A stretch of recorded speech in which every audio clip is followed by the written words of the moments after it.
Pizza time. Pizza time. Ed, how are you, my friend? Not too bad, sir. For a specific reason that we're going to get into in a little bit. I heard you had a Ed. I want to let everybody know about Ed's upcoming first world problem week that he has coming up. This guy, because of his graced by his job, working for the great folks at NBC Universal. He gets to go see some movies this week, and he also got to see a movie on Friday that I think a lot of people are excited about. So, Ed, why don't you tell us about that? Are you gonna let me? Yeah. You want me to? You want me to? I'll take it in my own hand. I'll wallow over here, and if you want me to, I'll be sad and I'll let people know that I can't go. Okay, I'll go. I'll say it. Okay. This son of a bitch. I'm sorry. No, Ed's a very good friend of mine. I shouldn't call him that. That's why you can call me that. It's fine. No, that's why exactly you can call me that. I don't mind. Ed's week of first world problems began on Friday, this past Friday, where he got to see the one and the only Top Gun. Top Gun Maverick, the movie that's been delayed for 2 years. He got to see it. He's going to tell us his thoughts. He gets to say first reactions, but we're going to wait. Yes, sir. And then on top of that, he gets to go see Multiverse Madness tomorrow night, Monday night, because I would like to be there, but I unfortunately can't make it. I was invited to that one, so I can't complain too much. Sure. It's my fault why I can't make it, unfortunately. But he did invite me, which is very nice, and I wish I could be there. But and then on top of that, on Wednesday, he gets to go see Jurassic World Dominion, all three, the big cast back, and then to top it all off, the cake, the cherry on top, he gets to see one of my most anticipated films of 2022, Black Phone, with Ethan Hawke, the new Scott Derrickson horror film that looks fantastic. So, he gets to be the plus one. He wasn't invited to the screenings. He was a plus one to someone he works with. So he's not that important. Just so everybody knows. But he does get to go see all these great movies. I don't mind as long as I tag along. I don't mind being the slime on the shoe, man. That's what I said about Monday, but unfortunately with some scheduling conflicts. Yeah, we did. Yeah, what a horrible week that I'm about to have. Yeah, son of a bitch. Yeah, but it's a heavy week, my friend. This is probably the heaviest week I think I've ever had in history of like screeners and just the hitters that are happening this week. I don't know what it is. I think you know what it is though. Here's the thing. It's great news because what it means is that all these studios and their movies, they feel confident, man. They're sticking to their dates. About their dates, about their movies particularly that are good, and they're saying, come back to the movies, man. This is it. Like we've been talking about this for a while. Like if movies and theater going is going to come back, it's back, baby. Yeah. It's back, and I couldn't be happier, man. It's good. It feels good. It feels like we're kind of going back to the olden times before pandemic. Yeah, actually, you're right. It does. It is very exciting. All these movies are going to hold their dates, not push anymore. Jurassic World Dominion, I think some people might be scratching their head like, oh man, that's a screening already. Yeah, that's a month out. Like that's that's more than a month out. Yeah, it's like the first week of June. A month out, and then this is more than a month out. So yeah. This is a month and some change, but I think that it's a good sign. Also, remember, Jurassic World Dominion did start production during the pandemic and was supposed to come out last year, but it has to be a huge movie for Universal. It needs to make a lot of money, so they pushed it out a year to be safe. Same with Top Gun. Obviously, that movie's been done for probably 2 years now, but it needs to make money for Paramount. It's like this is a big movie for Paramount. Yes, but. Yeah, it's very exciting that they are holding their dates. And speaking of theaters and holding their dates, that's like our first big topic this week. It's most of our topic this week is going to focus around CinemaCon. For those that don't know, CinemaCon is this expo in Las Vegas held every year. Ed has been once or a few times actually. I was actually going to go in 2020. We had books, we had hotels. Everything booked. I was gonna, shoot some stuff with I remember with that. Eric Davis. Yes, I was gonna go with Eric. We were gonna go do all the press line stuff, and then obviously 2020. We all know what happened in 2020.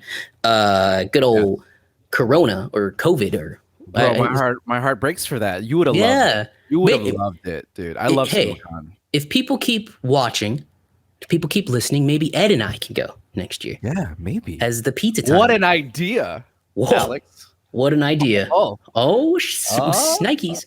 Anyway, no one has, I don't think, Shnikes. Has someone said that in the last 10 years? I don't think so. I say it a lot. I love that movie.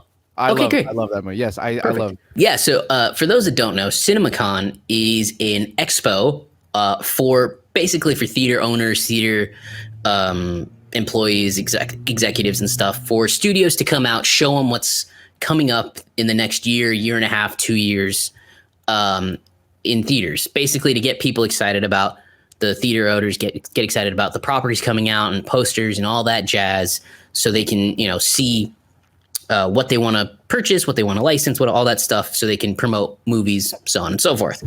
And it's become a lot bigger thing in the last few years as more media coverage is going and more podcasts and news outlets are heading out there to cover the events, which is great. So a lot of big reveals happened this week at CinemaCon. And that's basically the meat of this show. This episode is going to be mostly about CinemaCon, but we also have some big news for Universal Studios and Fast X. They're having, we don't know what's going on, but we're going to talk about that. Fantastic Four news as well.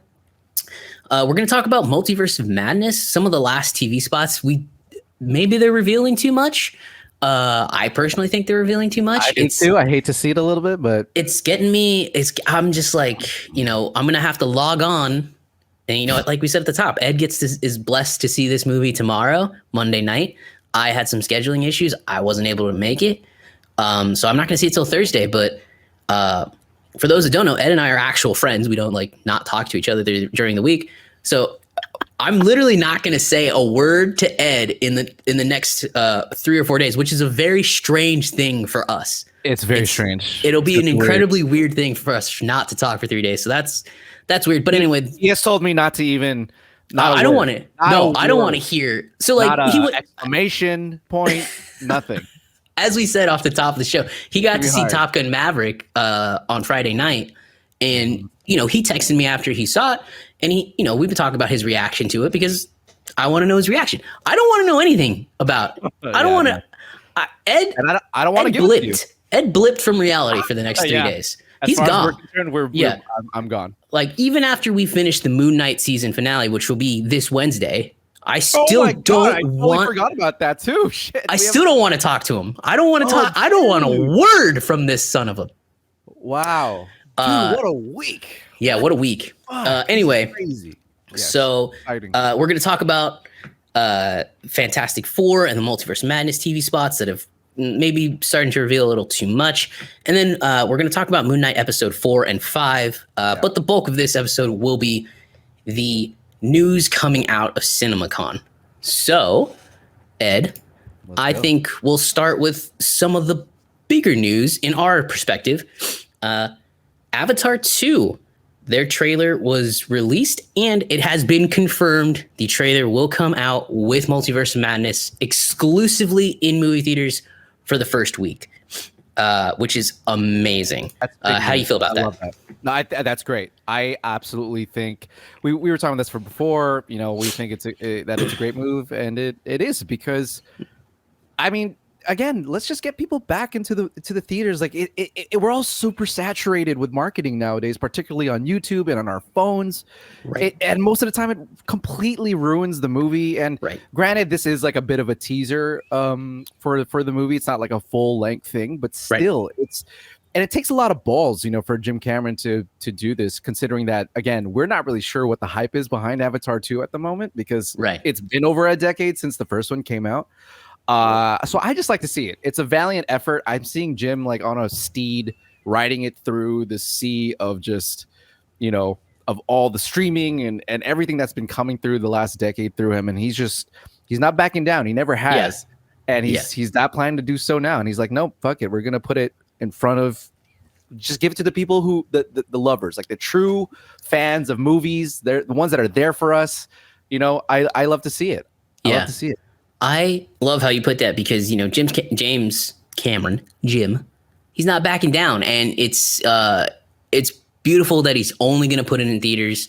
We said we agreed on this back in January when we said our exciting movies of 2022. We said, please only release the trailer in theaters. We see it on the biggest screen possible, and just awe in the absolute beauty of it all. Which is, it's just it's such a James Cameron boss move. It is. And yeah, I completely agree. I'm very excited. I wish more movies would do that. Like, if we get a trailer for Black Adam, I do want it to only be in theaters. Like, give people a reason to go to the theater, not just because you can see it on YouTube. So yeah, that's very exciting. There was 5 minutes of footage shown. We're not going to see 5 minutes in the theater. I think they said it's going to be like a 90-second teaser, which is more than enough. Like a minute and a half. Yeah. But they said the footage was beautiful and crisp, and they gave them these like brand new proprietary 3D glasses. Yeah, I heard about that. Right. Yeah. Which, some like, new glasses. The only movie I've ever seen in 3D and actually enjoyed was the first Avatar. Great. I think it's the only movie that it should be seen in. Yeah. That so way, like, because I hate 3D. Yeah, I do too. But I feel like maybe I'll have to go see this in 3D. I think I might have to. Yeah. I mean, give it to the boy, man. He's been trying to figure this shit out for a decade. Yeah. Like, I all right, agree. man. I'll give you my, I'll risk my headache induced. Right. Or my screening induced headache. For your movie, because I heard, but I honestly did hear that it was incredible, particularly the underwater scenes. Which, by the way, title reveal was Avatar: The Way of Water. The Way of Water. Right. How do you feel about that? Actually, I kind of hate the title. I would have just said Avatar 2. I don't think didn't love it. I also didn't love it, but whatever. Hollywood's really moved away from 2 numbers. Yeah, and 3. It's now. It needs to be a subtitle. It can't just be. It can't be Black Panther 2. It can't be Ant-Man 2. No. It has to be. There's a subtitle thing, so it's really weird to me. But I get it too, though. I do understand, because it is more enticing when you. Yeah, I guess see you're a little right. title, than a number, Yeah. But the way of water. It just doesn't have like a punch, No, it feels like, yeah. It feels almost like it's a spinoff. Right. It doesn't have that thing. Yeah. I don't know, but that's fine. I'm sure it will be great. Whatever. I'm sure it'll be great. I think it's going to be fantastic. And the best news is for Avatar fans, you're only going to have to wait 2 years for the next one, not 12. Yeah. And then it's a yearly release for the next like 4 years after that through like Avatar 5. So, it's wild. We're going to find out at this point. These movies are going to come out because 20th Century Fox and now 20th Century Studios, owned by Disney, have probably dropped so much money into it. There's no way they're going to stop production. So whether or not this is well received or not, you're going to see the third one. You're going to see the fourth one. You're going to see the fifth one. They're not stopping because they're already in post production on the fifth one. Yes. So. No. And you know what? There's really no one better to give it to than James Cameron, considering he's literally like the box office king of all time. If there's someone to give it to and trust, it's James Cameron. Absolutely right. And from one box office king to the next box office boss, this is the similarity. What a segue. Tom Cruise, Mission Impossible 7. The first footage for Mission Impossible 7 was called. We have another questionable title. I think I hate this one even more, to be honest. It was very. What is it, Dead Alex? Reckoning? Yes. Part 1. It's I don't know. I don't know why they decided to make. It was just a weird. It's just a weird title. It's a weird title. Mission Impossible. Dead Reckoning. Sounds like. Part 1. It sounds Call like of Duty an mission. Xbox exclusive game. Oh yeah, that's even better. Yeah. Dead Reckoning. It sounds like if I was playing if I was playing like a Modern Warfare game back in 2004, it would be like one of the missions. Exactly. Yeah. It's a very odd title choice. But, maybe it's hinting at, this 7 and 8, there will be the final story, final chapter of Mission Impossible. And a lot like Indiana Jones, I do think this franchise can't live on without Tom Cruise. So I do think it is kind of hinting that maybe this is Ethan's final go, his last ride. Yeah, What do you think? for sure. No, Yeah. I definitely think so. I mean, yeah, I guess you got to have the words "dead" or "die" Yeah. in the title nowadays to insinuate that, to see where they're going with. Yeah, I Yeah. agree, of course. I mean, and I think they're smart about it because they know that they don't want to run out of steam, like, you know, the Yeah. fast series and all that. It just isn't good for the franchise. So yeah, I like it. I like the idea of that, him dying. I mean, I love Ethan. He's probably one of my favorite cinema heroes. And Yeah. I just hope they give him a good send off. Whether he dies or he lives into the sunset with someone, that's fine. Yeah. But I'll tell you, man, Dead Reckoning is just not a great title. Not a for great me. name, but It's really not good. But the footage described from it sounds horse chases, car chases, motorcycle scenes. He's on a motorcycle, then jumps off a cliff. They said an amazing fight scene on top of a train. Yes. Okay. Give it all to us. It all sounds amazing. The Mission Impossible films have been consistently, minus Mission Impossible 2, which is fun for different reasons because it's kind of silly. But I don't like what's that one? I already forgot his name. Rogue Nation. I actually don't love Rogue Nation at all. Oh, you know what? Rogue Nation. That's probably my That least wasn't favorite. great. Come at me, but I just didn't like. Is that the one where he climbs the Burj Khalifa? No, that's Ghost Protocol. That's so Ghost Protocol. This is the one where he hangs out to the side of the plane, and the first. Oh, right. Okay, it's the one right before Fallout. So it's right before Fallout. Yeah, you're right. Yeah. I didn't like. I don't know. I didn't like that one. That one really, I think, doesn't rub me the right way for some reason. Interesting. We can have a ranking later. Yeah.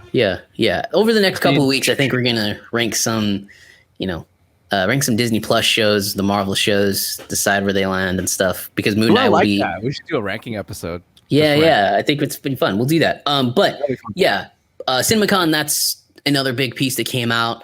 Mission Impossible 7 officially titled.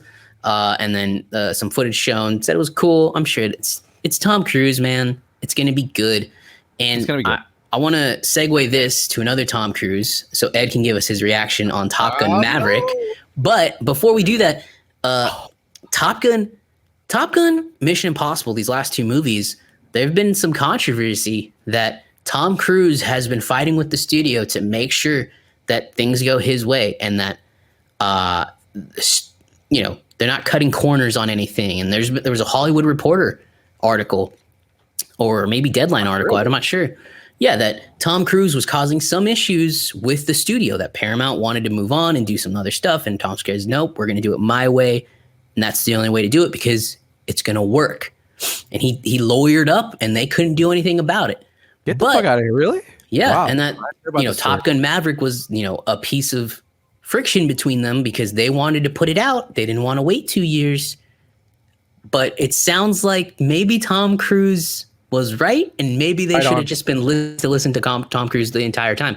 So Top Gun Maverick was another big piece of CinemaCon. It was screened there for the first time. Reactions were out of this world, but we don't care about those reactions because we care about Ed Silla's reactions. Ed, give me your first reaction to the film, please. I got you, my friends. Single up. I got to see Top Gun Maverick this Friday, and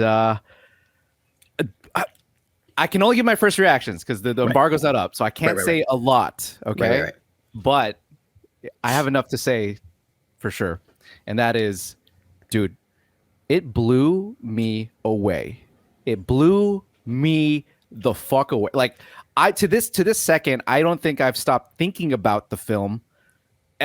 Because of how well. Here's the thing too: is that I'm not a humongous Top Gun fan. Like I like the movie. I saw it a little later in life too, and I don't have the same appreciation for the movie that maybe some people do. That being said, I enjoy it. It's a fun movie. I get its placement in pop culture. I get all that. That's fine. So when I went into this, I was thinking, okay, I might like it. No, I fucking loved this movie. I think it is superior to the first one. It's not only good in its own right, it's better than the first one. And it's like probably the best nostalgia sequel I've ever seen. And it's just a fucking great action movie, dude. Like the action. I know we're all there for different things, but if you're there for the action with the freaking the sequences with the planes and Tom and everyone flying these planes for real, whoa, like blew me away, particularly certain sequences. I can't even do that. But there's some phenomenal sequences that are worth the price of admission alone. Even if you hated everything else, seeing these, I was like, at the end of the movie, I just had to take a breath.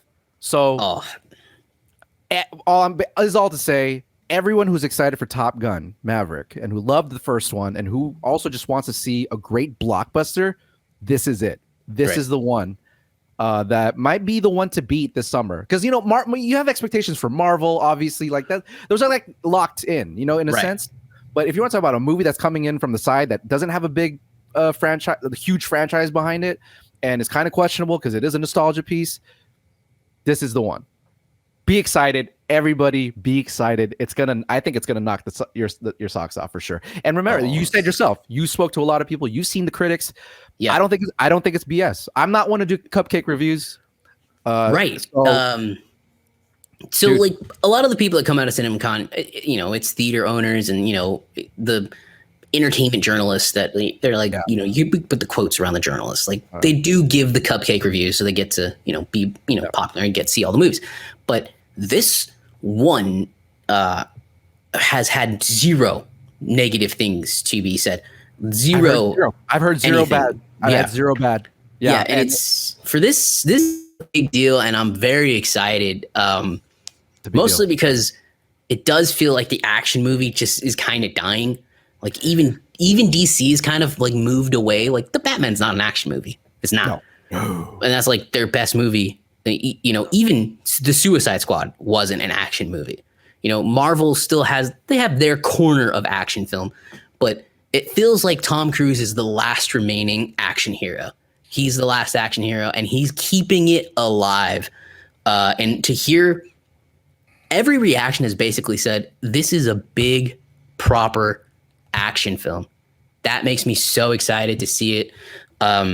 My buddy was like sending me things that he was reading first reactions as well, and he goes, I can't wait. I can't wait how. And I agreed with him because it sounds crazy, and it does also sound like the story itself. Ed can't say anything about the story. No.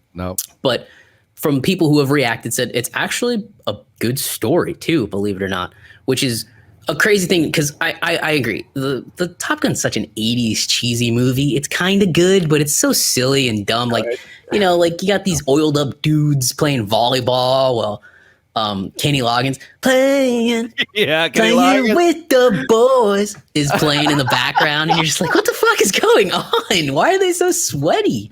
The first movie is quite an interesting amalgamation of 80s. It's 80s. Yeah, it's if you want to tell somebody what the 80s were like, show them that movie. I agree. Yeah. I agree. And you know what? Like I said, all I can say right now is it's the best nostalgia sequel I've ever. It's like if that's how you're seeing this movie, I'm not saying that that's how they're marketing it, but come on, it is pulling from such a long time ago, like a lot of movies are nowadays. This is the best one, I think. And when I say that, I mean I think it does a pinpoint accurate balance of giving nostalgia fans what they want, but also harkening down and telling the story that they wanted to tell, while also making it modern.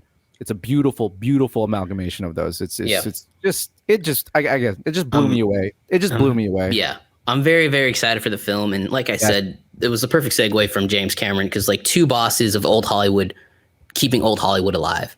Yeah, and again, I just want to exclamate exactly what you were saying about Tom Cruise.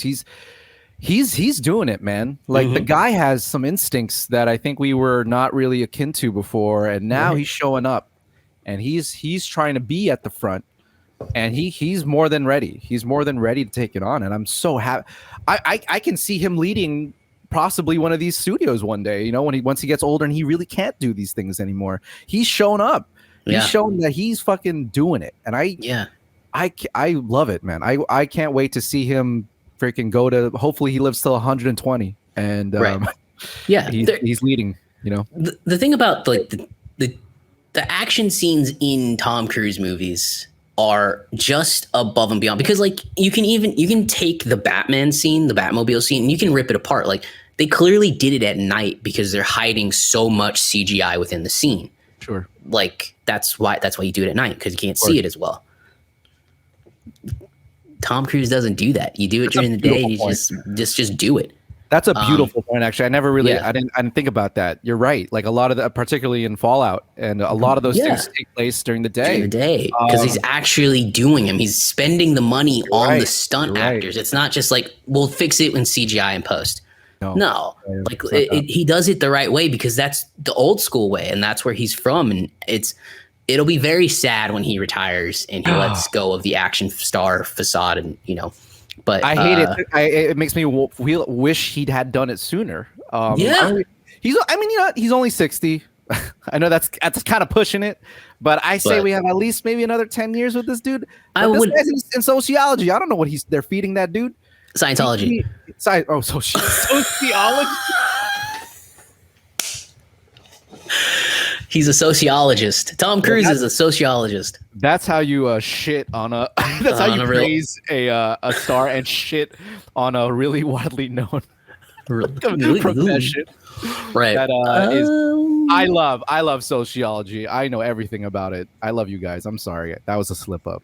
These guys, sociologists, are great people. I don't know shit about sociology. Neither do I. I'm weird, and Scientology. Sorry. Anyway. Scientology's its own thing. That's great. Anyway, I feel like I just gave them a compliment, in fact, by doing that. Yeah, we maybe if we retract our statement, unless you want to sponsor us, then actually, you know what? Time out. Okay, so that's Tom Cruise and Mission Impossible and Top Gun Maverick. All amazingly exciting things. From that, we move on to a bunch of other footage that was shown and revealed this week. We got the John Wick 4 trailer. It's clearly still in very early filming. I think John Wick 4 was supposed to come out this year, by the way, but it got pushed back because Keanu had the Matrix shooting, which I think a lot of people wish just didn't happen. God, that fucking movie. I hate that movie. Yes. Anyway. John Wick 4 trailer was screened, said it was really cool, and I have the footage breakdown. I'll read it in a second. But on top of that, we have the Expendables 4. Yes, believe it or not, that is a thing. God. Expendables 4, but you should see the title. Expendables with 4 in the middle of it, because, Sylvester Stallone's just doing whatever the fuck he wants now, I guess. That needs to go away. Yeah, but 2022, stop doing Leet. Leet's dead. And then after high school. Jesus Christ, people. Warner Bros. Also confirmed that Batman 2 is officially in the works and moving on and all that jazz. So, I mean, that's probably the least surprising news out of that the Batman's definitely getting there. Right. But footage was also shown of The Flash, which apparently showed less Ezra Miller and more Michael Keaton. Why would they do that, Alex? I wonder why they would do that. That's so odd. And then we got a lot of footage from Black Adam, which people said it looks a lot like Black Panther. And apparently there's some people said there's this, in terms of setup, how the world looks and how some of the, I guess, planes look and some of the action looks, which I don't know if we want to look like the Black Panther action. It was very, very bad CGI. I do think Marvel ran out of money on that movie. Yeah, maybe. Well, I think they spent so much on let's be honest, the production design was so nice and they spent so much money on it. Right. I think they're like, we're a little strapped here and we don't know how it's going to perform. So they said we got to stop spending here. But I mean, it went on to gross $1 billion. So yeah, I guess you don't. Yeah, hindsight's 2020, right? But anyway, Michael Keaton was really the big star. He was revealed in his full Batman suit of The Flash. Then Black Adam had his footage. Apparently, it was pretty cool. And then we got the very first footage, sans Amber Heard, shocker, for Aquaman 2: The Lost Kingdom, which is supposedly going to be basically a buddy adventure. King Orm and Jason Momoa, Aquaman, go on a mission together. He helps him get out of jail, so it sounds a lot like Thor: The Dark World, for those that remember that movie. King Orm was Patrick Wilson. Patrick Wilson's character? Yeah. Oh, sweet. Okay, cool. I like So- Patrick Wilson a lot. Yeah, so I like they his are character. So that's they're cool. going on a mission to take on a much stronger Black Manta, which was I can't say his name pronounced, so I don't want to say it and butcher it. I don't know how to do this. But he was actually pretty good in the first one, I thought. Wait. Hold on. Seriously? Black Manta? The Black Manta dude? I thought he was pretty funny. I liked him. I know the way he portrayed him. I was laughing the whole time. I thought it was fine. I got something to show you in a bit. Okay, you're gonna have to. I feel like there's something that will change your mind Okay. about that. Oh my god. There's one. I've only scene seen the where movie like once, Ed. I don't. I thought it was fine. I don't I only saw it remember. too, but oh my god, there's this one scene. I saw this in the Philippines, as you know. Right. There's one scene where I wanted to. There's nobody in the theater really, so I wanted to like throw my screen. I wanted to throw my drink at his face because it just looks so stupid. Like I don't know, whatever. I'll show it to you. Go ahead, keep going. I just was like, what the fuck is this? What is he doing? Is this you or is this James Wan? Who said this was okay? Interesting. Well, now I'm questioning myself a little bit. But I'll show anyway, you in a second. Go ahead, keep going. that's Warner Bros. Again, Batman 2 greenlit. Not surprising. All the DC films got new footage released, staying away from their questionable issues at the moment. So all those three films are moving forward. It seems like they're just. I think WB is hoping that Ezra Miller stuff goes away and they don't have to talk about it, and they can just release this film and be like, it's out, fucking, and we'll just figure it out from there. But well, remember, they still have to do press for this movie. That's a very good point. How are they going to do it without Ezra Miller? I don't know. Like, wonderful questions. All wonderful questions. They cannot unless he gets himself somewhat clean by then. And if he doesn't cooperate, that's gonna be rough. That's gonna be. But you have do. you have Michael Keaton in this movie. You have you have Ben Affleck coming back as Batman. Also, I think there'll be enough to keep people preoccupied. I don't know. Anyway, that's the Warner Bros. Panel in a thing. Like we said at the top, Expendables 4 footage was also shown. People said it looked pretty fun. It looked like it was back to more violent roots of the first one. Don't forget, they made Expendables 3 PG-13, and I guess that really tanked the franchise. That was such a stupid idea. I mean, you guys are like blowing people up to bits in these sequences, and now you can't show any blood or anything. So it's just ridiculous. Yeah, so Megan Fox is in it, 50 Cent, Curtis Jackson is in it. But they said the stuff looks fun. Jason Statham looks like he's having fun. So, hey, maybe it'll be good. Maybe it won't be good. Who knows? It's coming out this year. We do know that. Also screened at CinemaCon was the first footage for Beast, the Idris Elba movie that I am very, very, very excited about. Idris Elba is in South Africa protecting his two daughters from a very big and scary lion. It screams B movie. I'm all for it. Everyone said the footage shown looks actually pretty intense and a lot of fun. Okay. I'm in. But that is funny. Yeah. So more importantly, let's get to probably the biggest movie out of those, which is weird that we're saying that because you think Black Adam or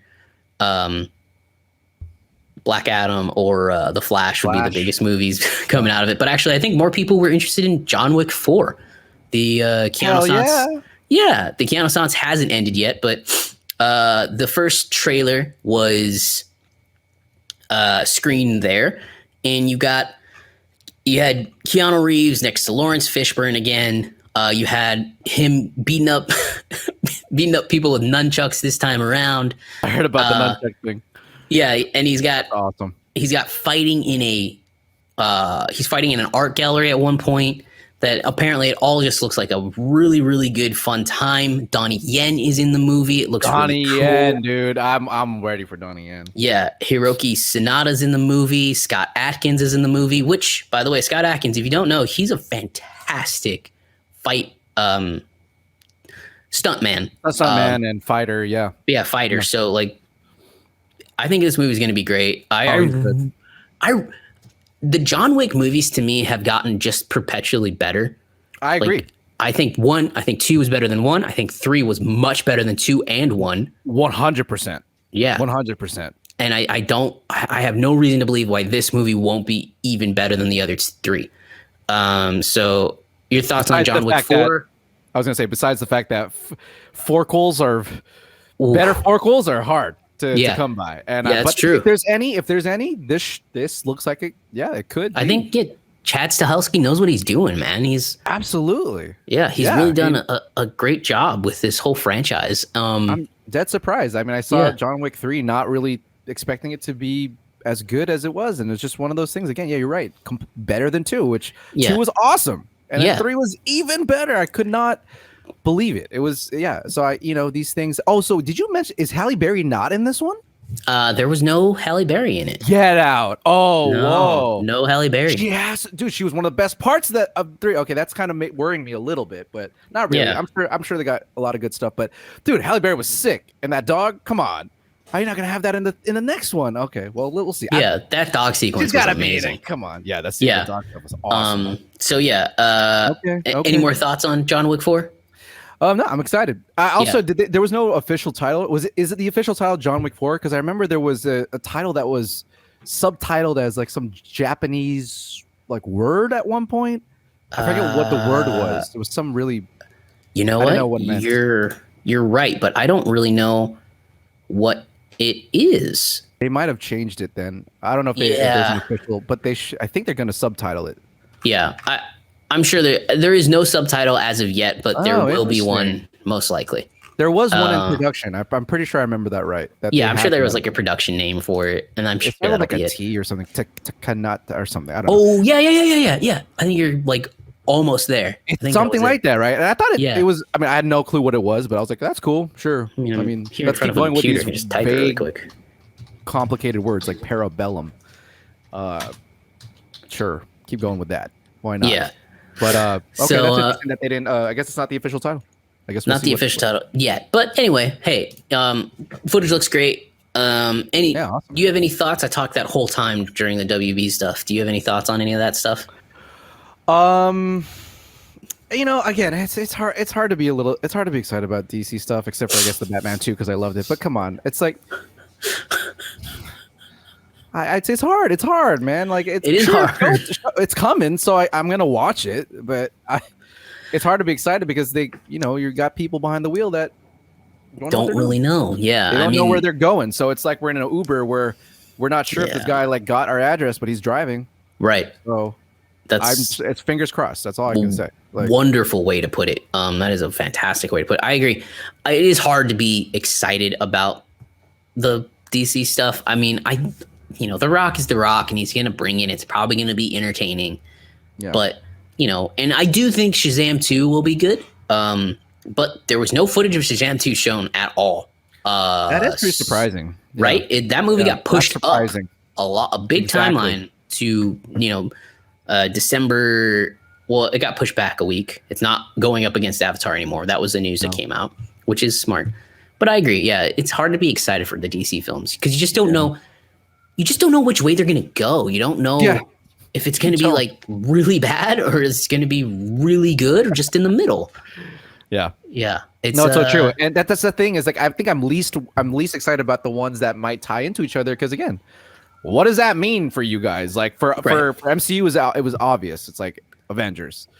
Here it's like, I don't know what you guys are building. So I'm actually more excited for Shazam too, because I don't know if that's like super tied into anything that's actually happening with there. And I really think they should just focus on central stories first and build it up from there. Cause no one's excited for your whatever the next thing is. I don't think no one's really digging it. These crossover things. Yeah, I mean, there's no crossover happening. It's hard to get excited, especially when you compare it to the Marvel films. We'll see what happens. Obviously, there is that ongoing the legal stuff that they have with those other two movies. Yeah. So we'll see what happens. Supposedly, Amber Heard only has a 10-minute role, and they did that. James Wan apparently wrote the movie that way on purpose. That if it needs to be cut, it can be. Okay, really? Yeah, those are the rumors coming out that she has only 10 minutes of screen time in Aquaman 2, and it can be cut if needed. I'm with you. I don't know, but I'm also on the fence. Like, I feel like that could be true. as more things. But they had the foresight. I mean, you're right though. They had. I mean, this has gone Johnny since Depp 2016. Yeah, you're right. And look, you're right. The petition to remove her from the movie is up to 2 million signatures. 2 million. Yeah. The last petition to get that was the Snyder cut of Justice League, which, hey, a lot of people are saying restore the Snyderverse, and I'm like, bitch, this is the Snyderverse. Yeah, it is. He casted all these people. Yeah, what are you talking about? It's not the Snyderverse. Yeah, like it should be hashtag reboot the DCEU. I mean, gosh, dang, it's not that hard. Snyder. Anyway, no. So moving on from that to, I think we have. Oh, we have not talked about the Marvel, the opposite of DC. Oh, right. Yeah, Disney had their panel, and on top of showing Avatar 2 footage and all that other stuff, we got a lot from Marvel Studios, and also. Well, actually, let's split them up into two here. Obviously, there's the Sony verse of Marvel, right? So we got a lot from that. Venom 3 was officially announced. Yay. We have Ed's favorite. I think Ed should be on screen for this. We have Ed's favorite. Bad Bunny was cast. It's Bad Bunny, right? Yeah, it's Bad Bunny. I almost forgot about that. Yeah, Bad Bunny was cast in another villain role for Sony. Another video of El Muerto. Is that a Spider-Man villain? Yes, he's a very minor. I didn't even know that. He's a very minor Spider-Man villain. And I think he's actually more of an ally of Spider-Man than he is a villain of Spider-Man. But he's all? Yeah. In some way. He's it actually was already given a date in January 2024. So I'm assuming it's probably going to happen. But it's a really smart move by Sony to cast Bad Bunny. As Ed found out this week, Bad Bunny is massive. Ed, you want to explain? Oh boy. I think we should mention. Let's name some names. First of all, I didn't know. I'll just be straight up. I didn't know who the fuck Bad Bunny was. Straight up. I didn't know who. I saw that name like, who the fuck is that a typo? Like Bugs Bunny. No, not Bugs Bunny? No. Who the fuck is Bad Bunny? I had no clue. I had to ask one of my coworkers who proceeded to completely fry me for this. Apparently he's some like iconic Puerto Rican, and I might be butchering this. I'm not 100% sure, but he's a musician, and yeah, he's a musician. He did what's that song with Drake? Mia, or yeah, that one. I don't listen to Bad Bunny, but I know who he is, Ed, at least. Okay. No, God, I felt bad, but at the same time, I also don't care. But great, cool. He's a superhero. He might be a good actor. I don't know. Let's see how it goes. Yeah, I mean, hey, apparently Sony rushed to get this movie into production and into development because Bad Bunny was very persistent with the studio to play a superhero, and he's going to play a luchador wrestler, villain of Spider-Man's. But that movie was also announced. Madam Web was given an official date of 2023, late 2023. I actually think that's wrong. I think they pushed that to 2024. Did they? Yes. Madam Web, what else is there? Oh, Beyond. So you're talking about Beyond the Spider-Verse, right? Yes. Spider-Man. And the biggest news that came out is we finally got a title for the second sequel to the third sequel. No, that would be the fourth movie. Yeah, you're right. Sorry. But come on, man. I don't know how to do. We got the second sequel. Gosh, there's so much news. We're very sorry about how awful our. There's been so much news. It's been hard to keep track of. There's a lot of news. Yeah. So Spider-Man Beyond the Spiderverse was given official title. That is the third movie in the animated Spider-Man series. Arguably the best thing Sony does right now. Wait, hold on. No. There's Across the Spider-Verse Part 1, Across the Spider-Verse Part 2, and then Beyond the is Part 2 Beyond the Spider-Verse? Yes, it's no longer Part 1. So it's Spider-Man Across the Spider-Verse, which got pushed to June 2023, which sucks hard. Yeah, that sucks ass. Yeah. Yeah, and then it was supposed to be Beyond the Spider-Verse Part 2, but that actually got to be renamed to Beyond the Spider-Verse. I thought they announced another movie. Oh, yeah. So got it. Okay, I'm caught up. The big news around that one is that they showed some scenes from Across the Spider-Verse. Jeez, it's hard to keep them. Yeah, I know. God. They showed some scenes from Across the Spider-Verse, and people said it was crazy. It was a lot of different animation styles. Each character has a different specific animation style. It was Gwen Stacy Spider-Man. It had Miles Morales. We haven't seen anything from Peter B. Parker yet, but we saw Oscar Isaac Spider-Man 2099.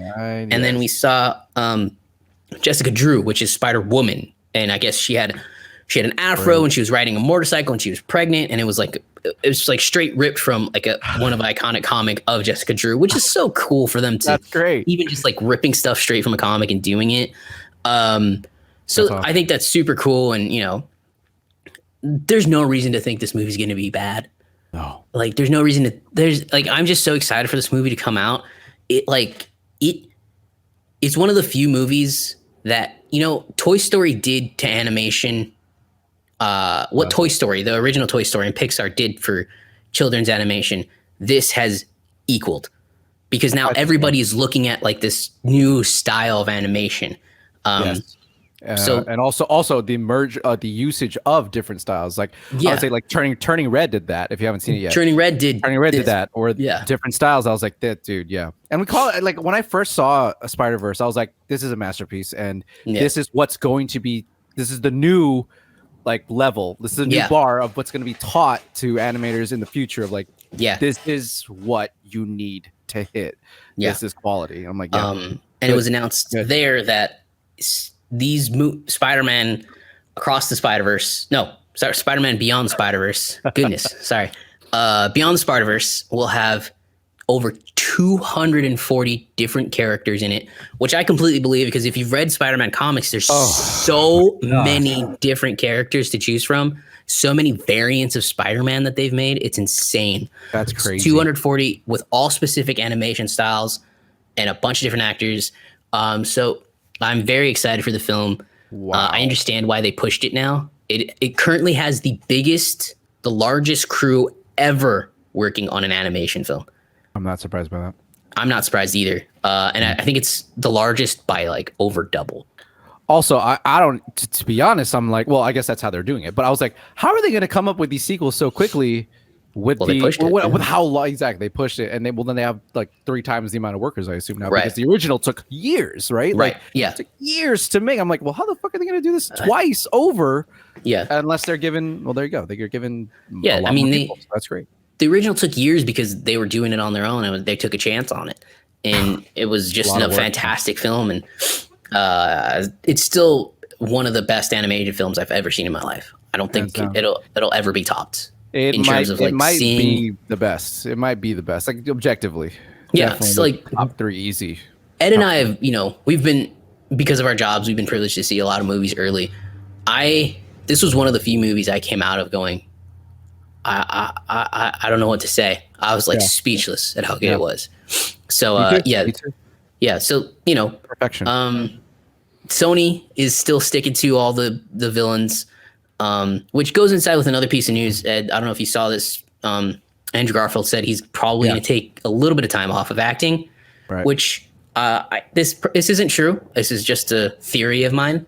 I think that Sony has wanted him to be the Spider-Man of this universe because, at the end of Morbius, they talk about Spider-Man straight up. Yeah. And I think that they're hoping Andrew would do it. And now that he said, I'm going to take a little bit of time off, I think they're probably like, shit, what do we do? Because Tom Holland wants time off. He wants time off. Again, if I'm Sony, I just cast a Spider-Man. It's not like just find.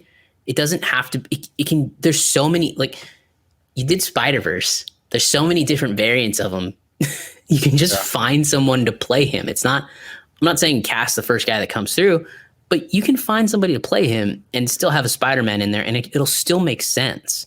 No, absolutely. But also, Sony saw the response to. I guess saw fucking cha-ching, cha-ching, the moment they saw all those reactions to, and I'm disappointed too. Like after that, he was like the shining thing of that movie. His performance was incredible, and I'd love to see him come back. He's young enough, you know, it could totally pick it back off.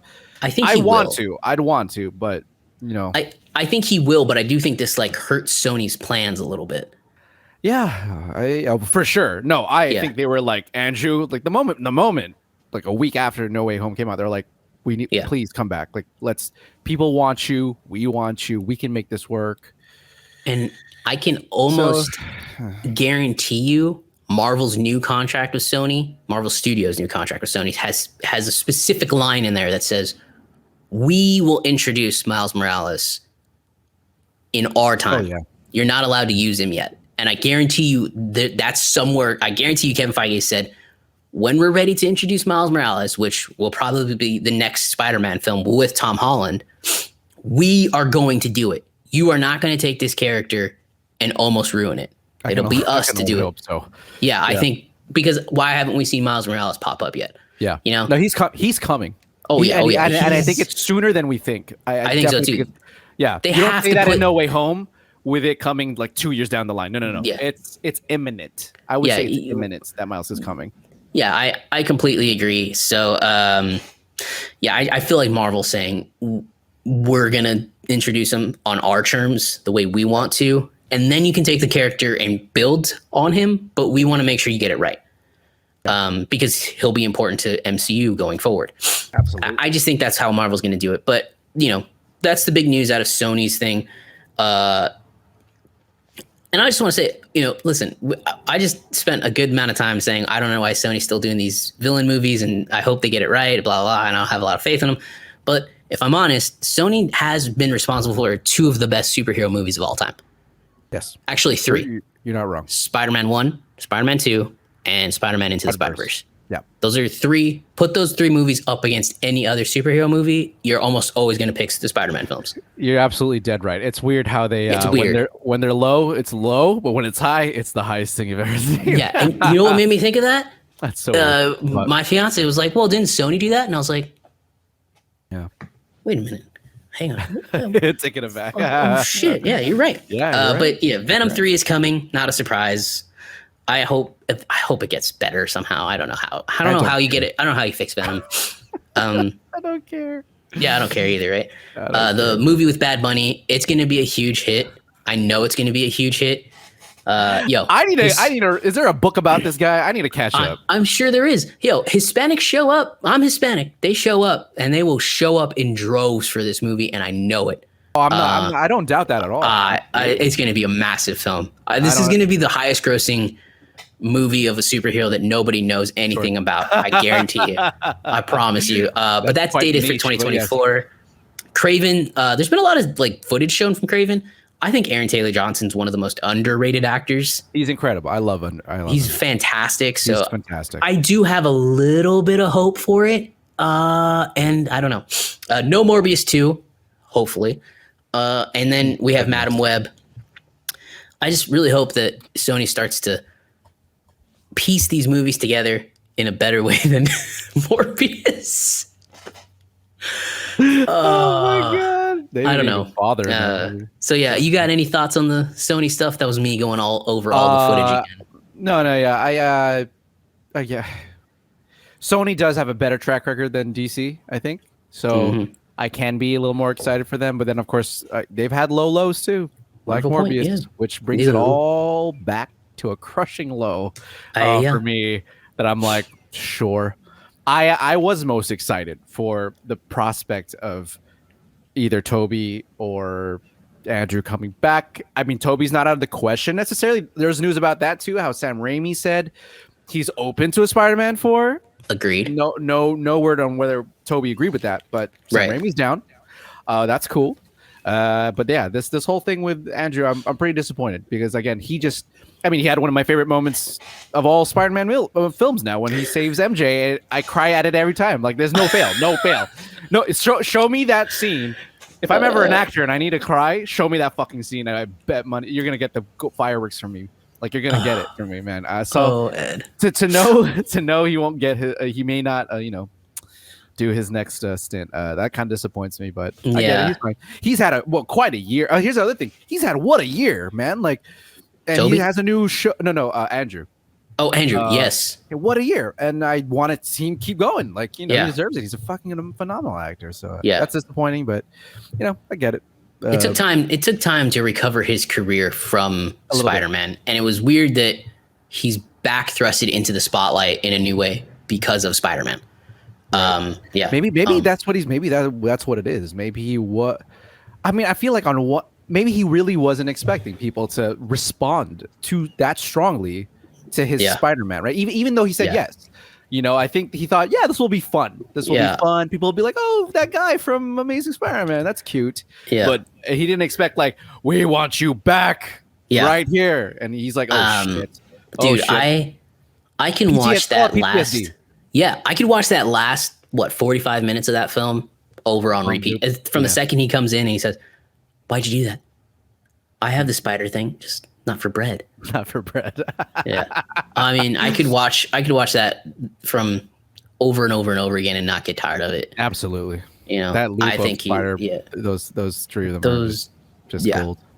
So I do think he's coming back, but I think he does need a break. Just like I said with Tom Holland, I think Tom Holland, Tom Holland was like, I want to retire and I want to have kids, blah, blah, blah. And then he kind of walked it back a little bit. Yeah. I just need a break for right now. I think he's going to do one. I think he's going to do one more. I think they need to do one more to introduce Miles. Like we talked about this already. Introduce Miles.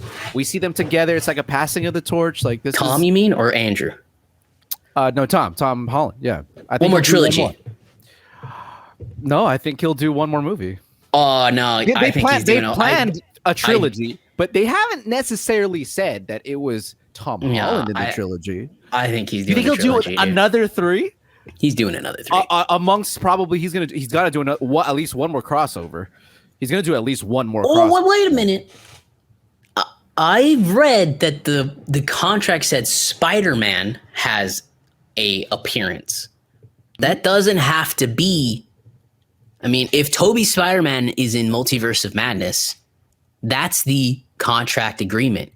Okay, that's true. It's not Tom Holland. You really think Tobey Maguire is going to be in Multiverse of Madness?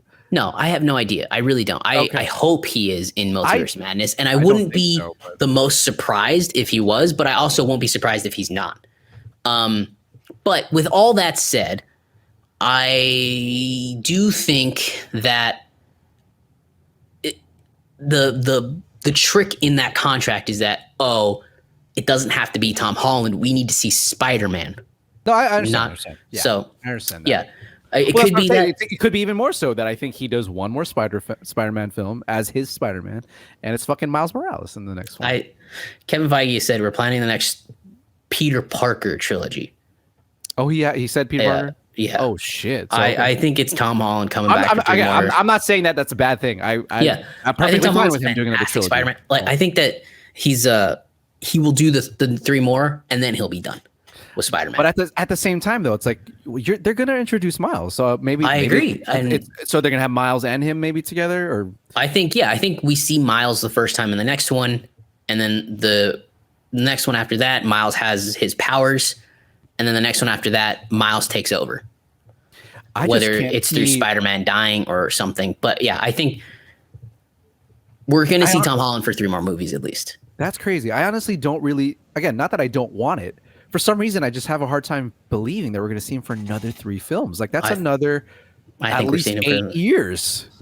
Like, yeah, I think so. Wow. I think it's fair to say we'll see him for 3 more films. I don't think that's too bold of a prediction. That'll be interesting. I imagine he'd be the first. He'd be the first hero in the MCU to have 6 fucking. Actually, no, he's gonna have like a dozen films under his belt by then. I guess. Yeah, it would be a dozen. Yeah, shit. Maybe. Wow. Anyway, but I think that they wanted Andrew to be it. He needs to take a break. No big deal. Tom's taking a break.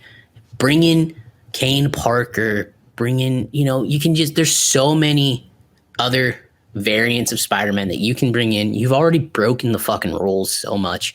Just bring in somebody else. It's not rocket science, Sony. You can't have all these Spider-Man villain films.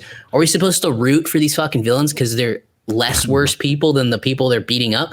That doesn't make any fucking sense. I think it was a huge miscalculation thinking that they were going to get something out of the villain films. I don't really understand what they were. I didn't really get it. But they're still like you said, money into it. They do not work without Spider-Man. Right. Like that's why they worked in the first place. Right. Because like of Spider-Man. Again, Morbius doesn't make a lick of sense by the end of it because this guy who's a fine person all of a sudden is turning bad, meeting with a criminal to go get Spider-Man. That's what they said. And I'm like, wait a minute. Yeah. What? Sony's again, without the Spider-Man, it just doesn't work. And like we said, Morbius ending made no sense because of the mention of Spider-Man, because of the mention of the multiverse, because of all this shit. So I don't know what their plan is, but with Andrew taking a break, with Tom taking a break, they're kind of screwed right now. With that said, Venom 3, that's still coming. Madam Web, that's coming. I have hope for Kraven. Why do I have hope for Kraven? I don't know. I like Aaron Taylor Johnson as an actor. I think he's great. So I have hope for Kraven. And then, of course, to wrap that all out, in January 2024, the Paix de Resistance. I forgot the name of the movie, but with Bad Bunny.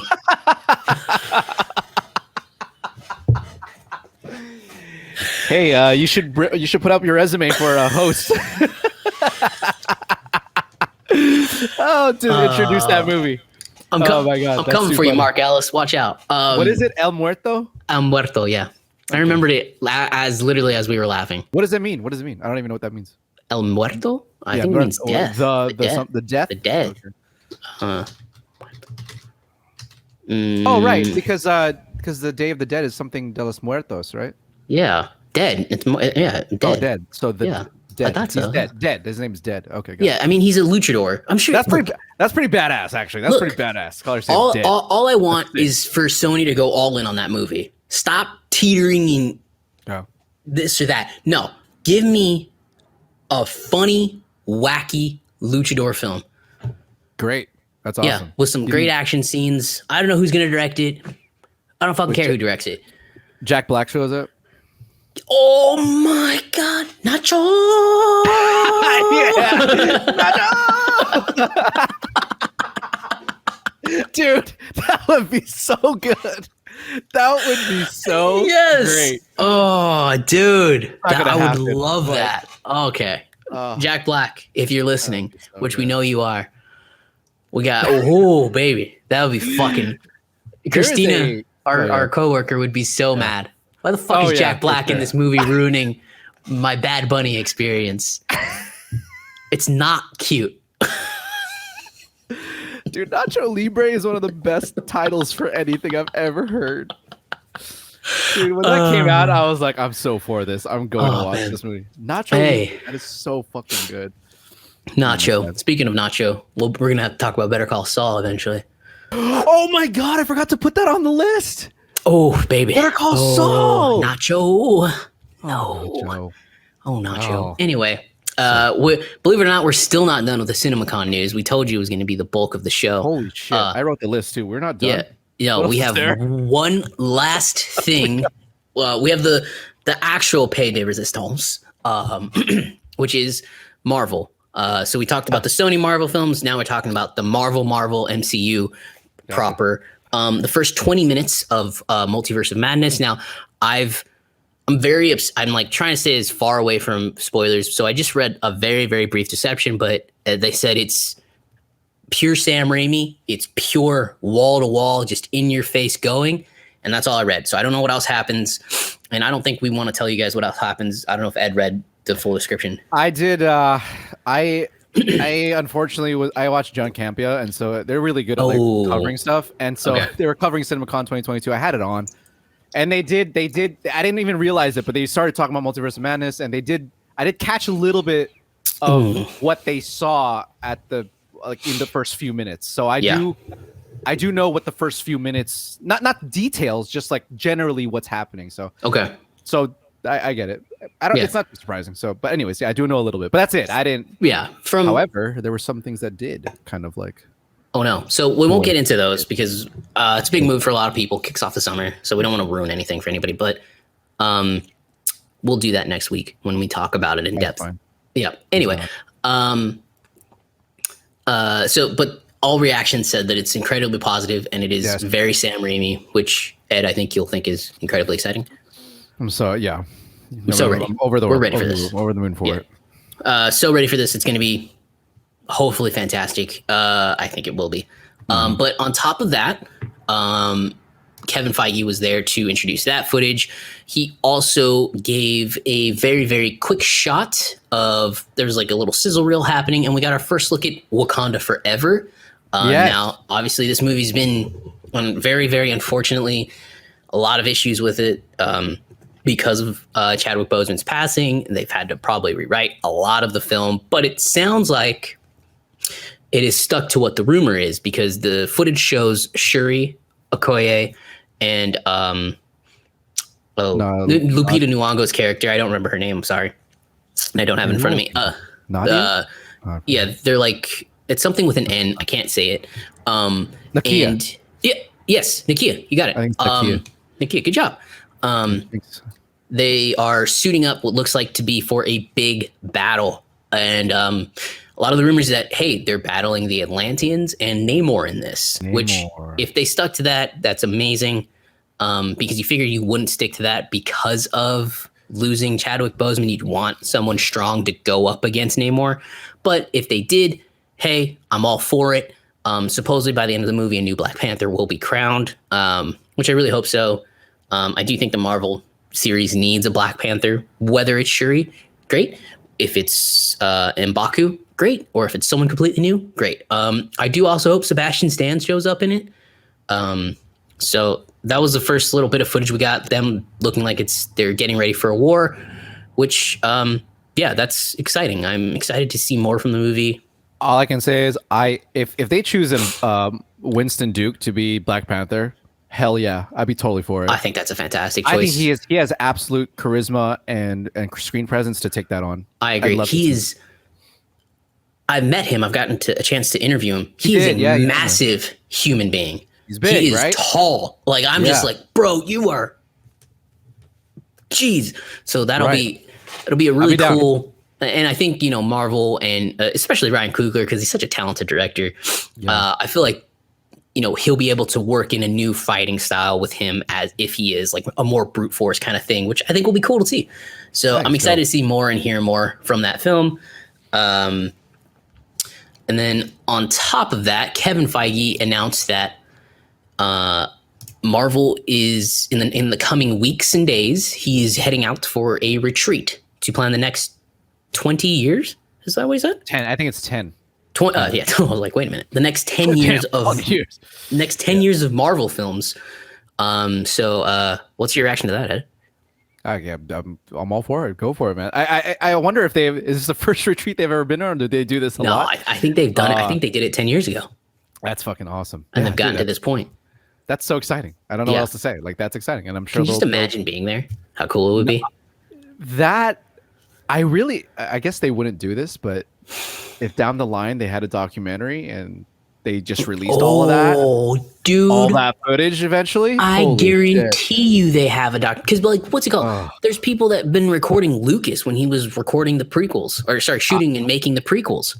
Yeah, I know. I'd like to think so, but they're very secretive about it. I don't know if they just got a skeleton crew just to grab that. That'd be amazing to see that when we're like 50. Yeah, or something. And I feel like it's probably needed because after also the little bit of news that came out of CinemaCon is the release dates for Ant-Man and the Wasp: Quantumania and the Marvels have been switched, which, look, I think that makes sense. Ant-Man and the Wasp is not the huge property that the Marvels is. Whether you liked Captain Marvel or not is irrelevant here. The movie made $1 billion. So they're going to put that movie out in summer. Plus, this gives Nia DaCosta more time to get anything else out that she needs to get out. And Ant-Man and the Wasp, that wrapped filming a while ago. Yeah, along like months Relatively ago. Speaking, months ago. So that's ready to go. I think I personally love the Ant-Man films, so I'm excited I get to see it sooner. But me too. After it's gonna have Kang. Come on, yeah, be great. Jonathan Majors is in it. They say he's amazing in it. So after the Marvels, we really don't know much about their slate. So I feel like we're going to get a big announcement here pretty soon, relatively soon, and the new I guess you're right, huh? new slew of movies coming out. Plus, think about all the stuff that's been put into motion. We have whatever the hell's happening in Moon Knight. We're gonna have the multiverse here soon. We're gonna, we have Blade, we have Black Knight, we have the Eternals, which you forgot about by now. I guess. Shang-Chi, who you've also kind of forgotten about right now. A little bit. Yeah, all the younger characters that have been introduced during the Marvel shows. We'll have She-Hulk here by the end of the year. Oh, She-Hulk, yeah. We also have Daredevil and Kingpin. There's a lot of things moving. Oh yeah, there's no shortage for sure. No. So I feel like the retreat will hopefully reveal quite a bit, and I think we'll get a lot of information about a lot of these films at Disney's Expo Comic-Con that they do.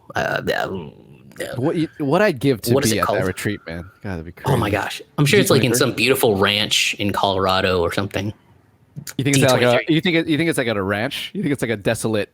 Not rich, not desolate. Please, dude. These dudes are getting probably fucking. Would you like your coffee French pressed? Well, that's what I thought. That's what I was thinking. Yeah, no. With the places they manually grind the coffee for them because it's better or some shit like that. Who do you think is a part of that retreat, though? Do you think it's like the directors or just the higher ups? You think? I mean, it's obviously like Sarah Haley Finn and stuff. That I assume it's like. I'm assuming it's all the casting people, only, or is it the casting people? Like, who is a part of this retreat? I'd be curious. Marvel has that, like, they supposedly have that writers' room, right? That like is the writers of all their films. I think they're on it. Kevin Feige. Any creative in MCU, I'm sure, is going to be invited. Like, is John Favreau there for like a day or two, or so? Is it like, I don't know. Man, I don't know. It must be baller in there. I'm sure. I'd love to know the details a little bit. When we're on the subject of Marvel and more much of Disney, I guess, no Star Wars news from this.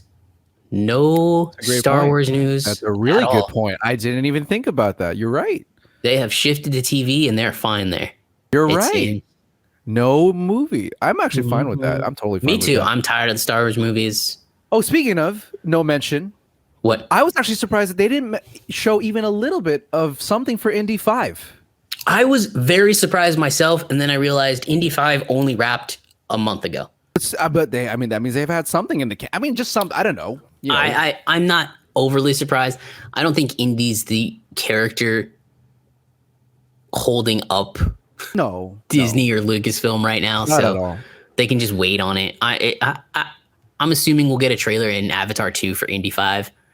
You're right. You're right. It is kind of weird that we got nothing. Yeah, something like a. But yeah, that's like treatment or something. I don't know. Well, they revealed the title on their slate. Yeah. What's the title? Indiana you mean Jones. On the slate? Like yeah. Yeah, but there's it's not 5. It's just Indiana Jones. Wait, that's the official title? I am not 100% sure. I think it's like a Logan thing. Oh, whoa. I think it might just be Indiana Jones, which, first of all, it should be because I think that's just a fantastic title. Indiana Jones, if it's the final one, we know it's the last one, right? I don't hate it. I don't hate the title. I don't hate it either. I just like, the continuity with his little subtitles are always fun. We just talked about how we don't need subtitles. That's true. Whatever.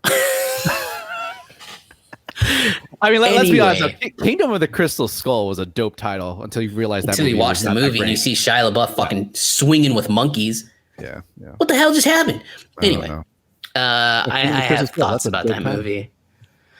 I was fine with that movie until the second that whole sequence started happening and everything just went off the rails there, and I was like, it's not a bad movie. It's just not. It's not a bad movie, but I think it did too much, Spielberg. Yeah, it was doing too much. And for me, and we'll get into this on a different episode, but I definitely think it was Shia LaBeouf. Not him as an actor necessarily, but just the inclusion of that story. Yeah.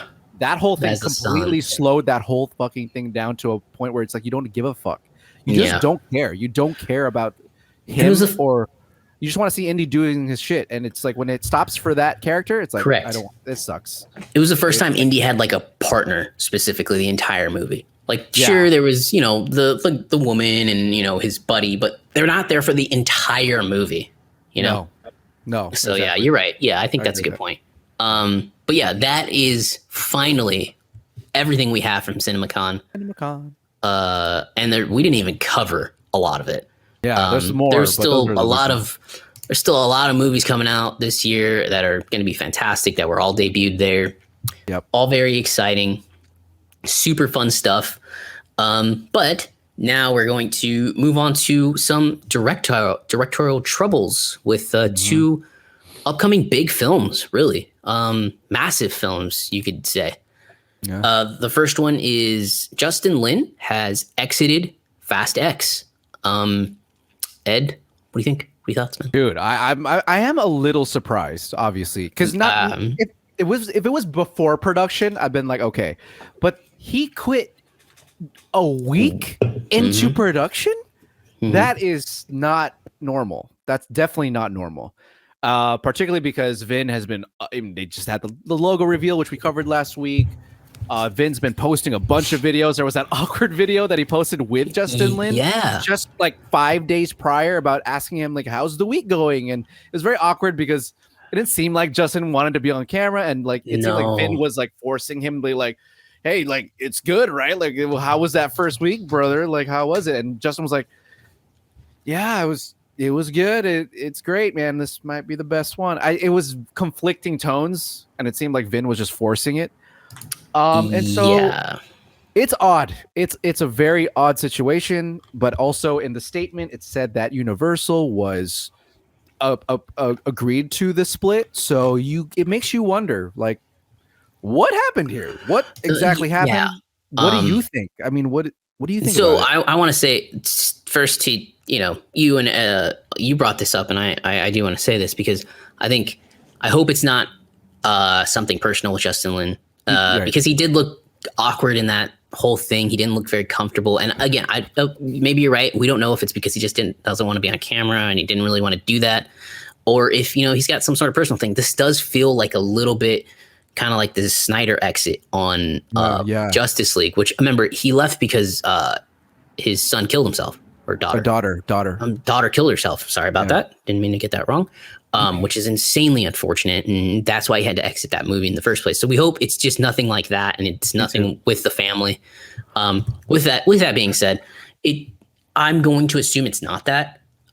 It does seem to things are pointing to that they had some creative differences, and that there are people who have come out and said, "Hey, Justin Lin just gave up about $20 million." Because he's tired of working with Vin Diesel. Is that speculation? That is all speculation. Okay. I don't know for a fact, but this is this is somebody who's worked with Vin Diesel for a long time. And look, the feud with The Rock is very, very public. And The Rock has come out and said, I don't like working with him because he's difficult and he's rude and he's a lot of these things. And again, I've said this on the last episode. I've gotten the chance to interview him a couple times, and he's been very, very cordial with me and very nice. And he was late, but you can be late. I don't give a shit. But apparently, I guess it's worn thin with Justin Lin. So this is just this is just speculation from somebody that's quote unquote close to the situation, like quote unquote on set. I just looked it up because he's difficult to work with, Vin Diesel, and again he's given up 10 to 20 million. That's a lot of money, just to kind of give away. So we no way. Yeah. So no wait. So that is someone saying Vin's difficult to work with, and that's why Justin left, or that's just someone saying Vin's difficult to work with. And so he's saying Vin's difficult to work with. That's why Justin left. Get out of here! Yeah. Wow. So I don't know if that's true. We don't know if that's true. It's just speculation. But it is a big deal. We talked about last week how even though we didn't like Fast 9, we could still appreciate the immense amount of work that went into that film, and the action scenes in that film, they were still great. They were still fun to watch. You didn't care about the story, which it can't just be action all the time. Um, so yeah, it's a bad situation. Universal's losing $1 million a day that they don't find a replacement. And look, Universal already lost a ton of money on the last movie because it was in 2020 and they had to push it back a full year. So they lost a bunch of money there, right? And then it comes out in 2021 and did not perform at the box office. And it didn't perform at the box office because people were tired of the movie. It didn't perform at the box office because people were still scared to go to the theater. Yeah, that's true. You know, that's not. Yeah. I went to an almost empty theater, and like I saw Furious 7 like 2 weeks late, and the theater was still mildly packed. Mm-hmm, people aren't tired of these movies. I saw Hobbs and Shaw in the theater. The theater was freaking packed. Like people still love these movies. It's that's not the problem. The problem is that they were still scared about COVID at that time. So yeah, it's a really bad situation. Ed, who would you like to replace him? Oh God, man, I don't. Who would I replace Justin Lin with at the moment? I don't know. I really don't know. I feel like David Leitch would be a good choice just because he did Hobbs and Shaw. You know, he's kind of been there before. Oh, that's true. There you go. You're right. He did do Hobbs and Shaw. Yeah. So that would make sense. Yeah. He knows a little bit of he knows the property. He's familiar with it. Yeah, you're right. Yeah, probably him. Yeah, I think that's a good choice. Yeah, I think he would be a good choice. Other than that, I'm not 100% sure. Where you go with the director here? Because look, these are the last two films of the franchise, and you want Justin Lin helped make this franchise what it is today. He's 100%. Almost solely responsible for it. Yeah, right? I would say so. Oh yeah, Vin Diesel would have a word with that, but no. I would argue that the greatest Fast and Furious film, Fast 5, was Justin Lin. Yep, it was a hell of a time. Yes. So yeah, I'm a little worried now. I mean, I went from like, look, obviously we're going to see this movie. We've invested into 9 movies already. Why not? Shit, we invested into 10 movies already if we saw Hobbs and Shaw. So, yeah, at this point, I don't know, man. I really don't know who comes in and who fixes it, but Universal's in a little bit of trouble here. It's a bit of a trouble. I mean, I can't even think of someone who. I mean, all the top directors right now, I think, are on something. And it's like, this is your biggest franchise, right? Like you hope to get someone great, someone up there. To put it into perspective, like they need this movie to do great. Of course, they needed Jurassic World to do great, and I think Jurassic World Dominion will probably gross $1 billion based on the fact of the talent there. But they need this movie to be big, and to lose Justin Lin is a big deal. Especially during the time that it happened. Again, they already started production. They already gave him the budget. They were probably not expecting this. That's what is so confusing about it too. And again, Justin Lin also has a great rapport with Universal. He's worked with Universal many times. So it's like, why did this happen right here? This doesn't really make sense. I could even see this happening halfway through production. But right when it started, right when they were pushing all of the first sets of marketing, it doesn't make sense. And again, that video with Vin Diesel, with the director, and then he leaves. It's so odd. It's bizarre. It's so weird. Bizarre. It's so bizarre. Yeah.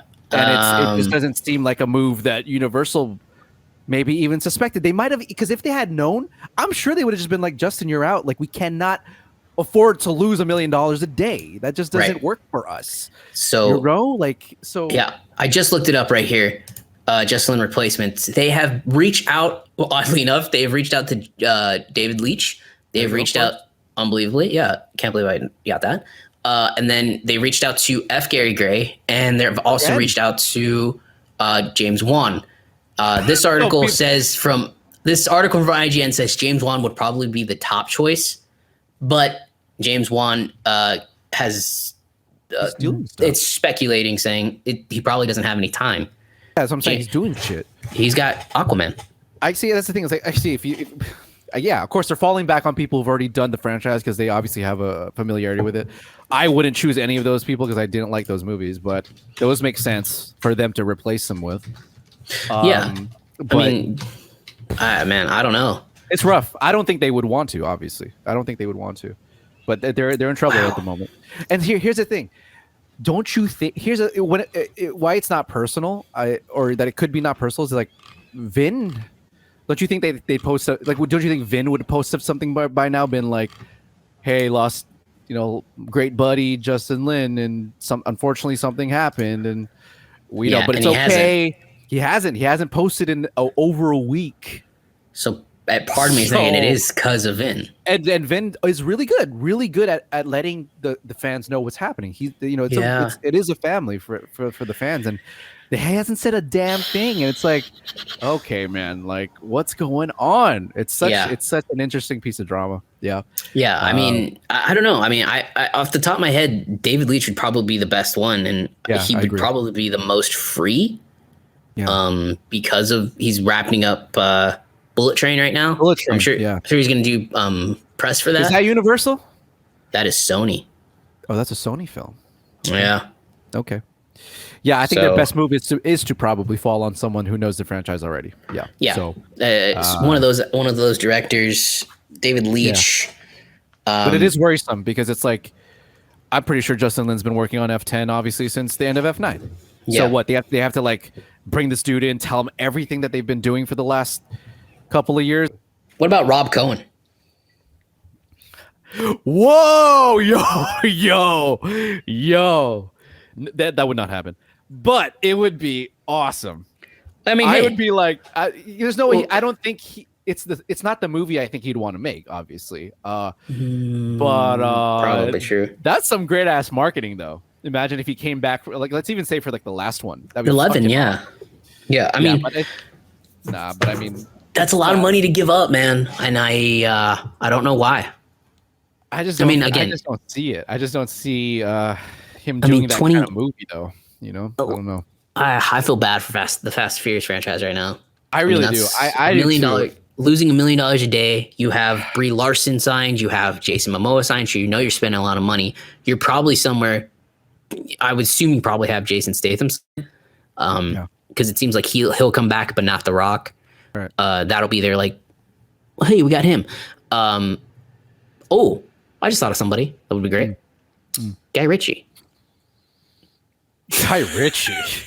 Just let Guy Ritchie do a big fucking action. That's not a bad movie. idea. That's not a terrible idea, actually. That actually kind of seems in his wheelhouse. I agree with that. Yeah. Sure. So anyway, that's some interesting. That's not a bad one. What do you do? I doubt it. What's he doing? I don't know. I really don't know. What is he doing? He has that. What? What's he doing? There was a trailer for the movie he was doing that came out that I got delayed a little bit. Hold on, I can look it up. We're two guys sitting in front of computers. We can definitely look it up. He hasn't had a great time at the box office in recent years. But hey, I think that like Guy Ritchie has, he does have some fun movies. Like Wrath of Man was a fine movie. The Gentleman was actually a very fun movie. He has a movie coming out, Operation Fortune, which is basically they take a celebrity and have him go undercover, which I think is similar to the plot of The Unbearable Weight of a Massive Talent. Wait, that's a real movie? Operation Fortune? Yeah. Oh, wow. It got delayed. It was supposed to come out January this year, and they've delayed it till later this year. I gotta look that up. I've never heard of that. That's interesting. I don't know. The trailer looked interesting. Anyway, my point is, I think there's directors out there. You got to find them. I'm gonna throw one out. Who? Daniels. Just kidding. Oh my gosh! Just make it a multiverse movie. It would fit with the insanity. You asked those guys to go weird. I do. Hey, I'm saying. I mean, look. Again, we just want to say we hope Justin's fine and everything with his family's okay. And if this is just a Vin versus Justin thing, man, not good. Universal, like, Vin. I bet I would think it is a Vin thing. I mean, after he left I'm 6, starting to. Yeah. I think when Justin Lin left 6, obviously Vin had to. I think he had to step up. Obviously, someone had to show some sort of grasp on the series, and but look what happened, right? Like Yeah. I don't know. Arguable if 7, 8, and 9 are. I mean, they made money, obviously, and are they good? So a lot of people think so. I don't know. I don't think so. Yeah, I don't think so either. But maybe ego got to him over these past. I mean, it's been over a decade. I mean, so maybe man. And then Justin's just like, I can't do this, Vin. Like, it's not. I don't want to do what you want to do. So yeah, I think there's directors out there.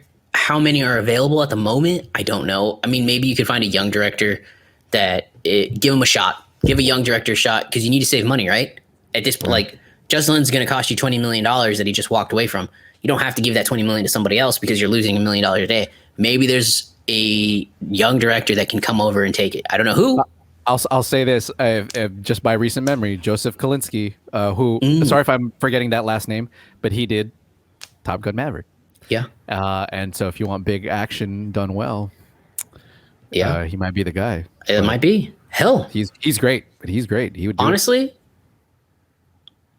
You're gonna hate me for this. We'll see. No, wait. Michael Bay.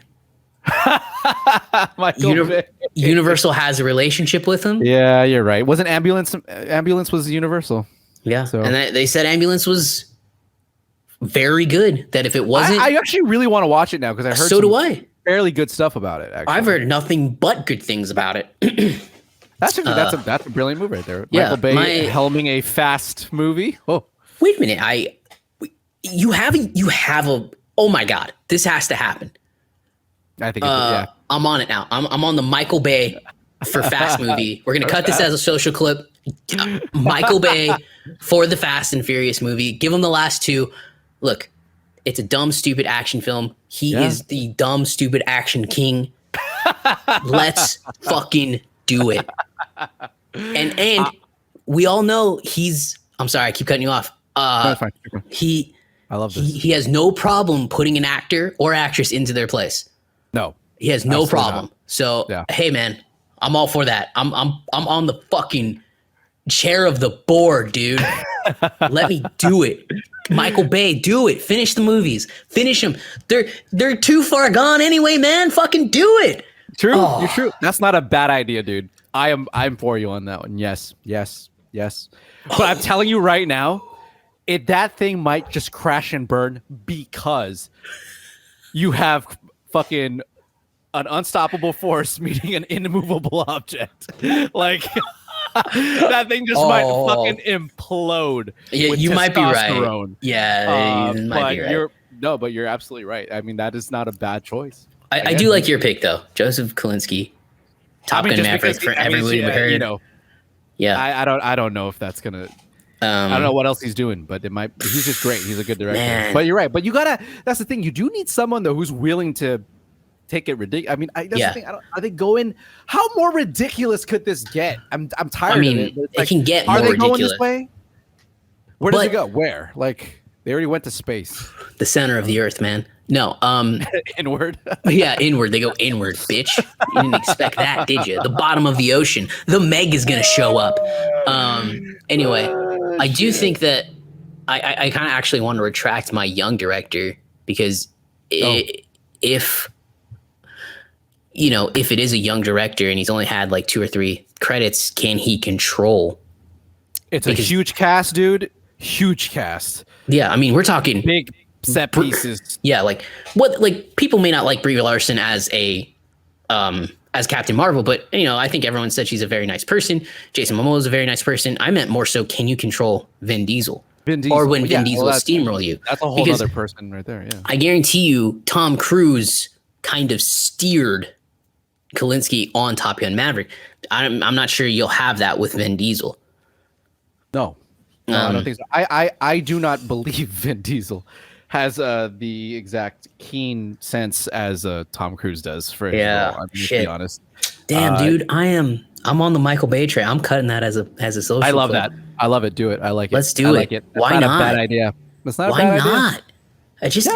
Let him do it. You have the relationship with him. At this point, it's why not. This is a why not situation at the moment for sure. Look, Michael Bay directing a Fast and Furious movie is guaranteed to gross a lot of money. Yeah. It's great marketing. All right. All right. That's it on that one. And I just wanted to correct the Top Gun director's name. It's Joseph Kosinski. Oh, so. I'm sorry. Kaczynski. How many movies has he directed? Oh, well, that's what okay, I'm glad you brought this up because okay. I don't know, you weren't super into, you're not into FPS, right? Games wise. Yeah, no. Okay. Well, I looked. I thought you were talking about frame per second, so I was like, no. What do you mean I'm not into it? I don't know. What do you mean? No, I really like 240 frames per second. Yeah, I was like, I mean, I don't really do anything out of 30, but okay. What do you mean? Am I into FPS? I just shoot birds for fun. Can I watch it in my living room just to see the wings flap? God. No. So a quick backstory on Joseph Kosinski that I didn't even know until after the movie. Okay. It ties back to my childhood. He actually has not done. This is by far his largest film he's ever worked on. Okay. And what was funny about it was that the things that he did work on before and that he was most known for was people who know Halo 3 and Gears of War, big fans of those franchises, will know these two TV spots. It's the Halo. He worked on the Halo 3 Starry Night commercial. He worked on the Mad World Gears of War commercial. So if you're during that time, FPS was huge. It still is, but this was like it was coming up, and like they were spending tons of money on these cinematic trailers for these games. Yeah, and he did two of the most famous commercials for those two games, Starry Night and Mad World. If you haven't seen them, even if you don't know the franchise, I would suggest you can watch them. They're great. They're artistically beautiful, and they got you so hyped for those games. They're two of my favorite game trailers of all time.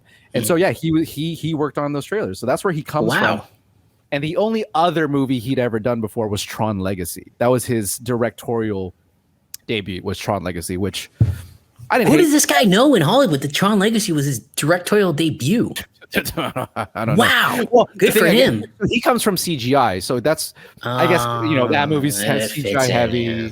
I hated that movie. It's about a game, and he comes from games, so that looks like it was a match made in heaven. And I didn't hate Tron Legacy. I don't really care for Tron in general. I agree. So I don't. Seems a bit overrated.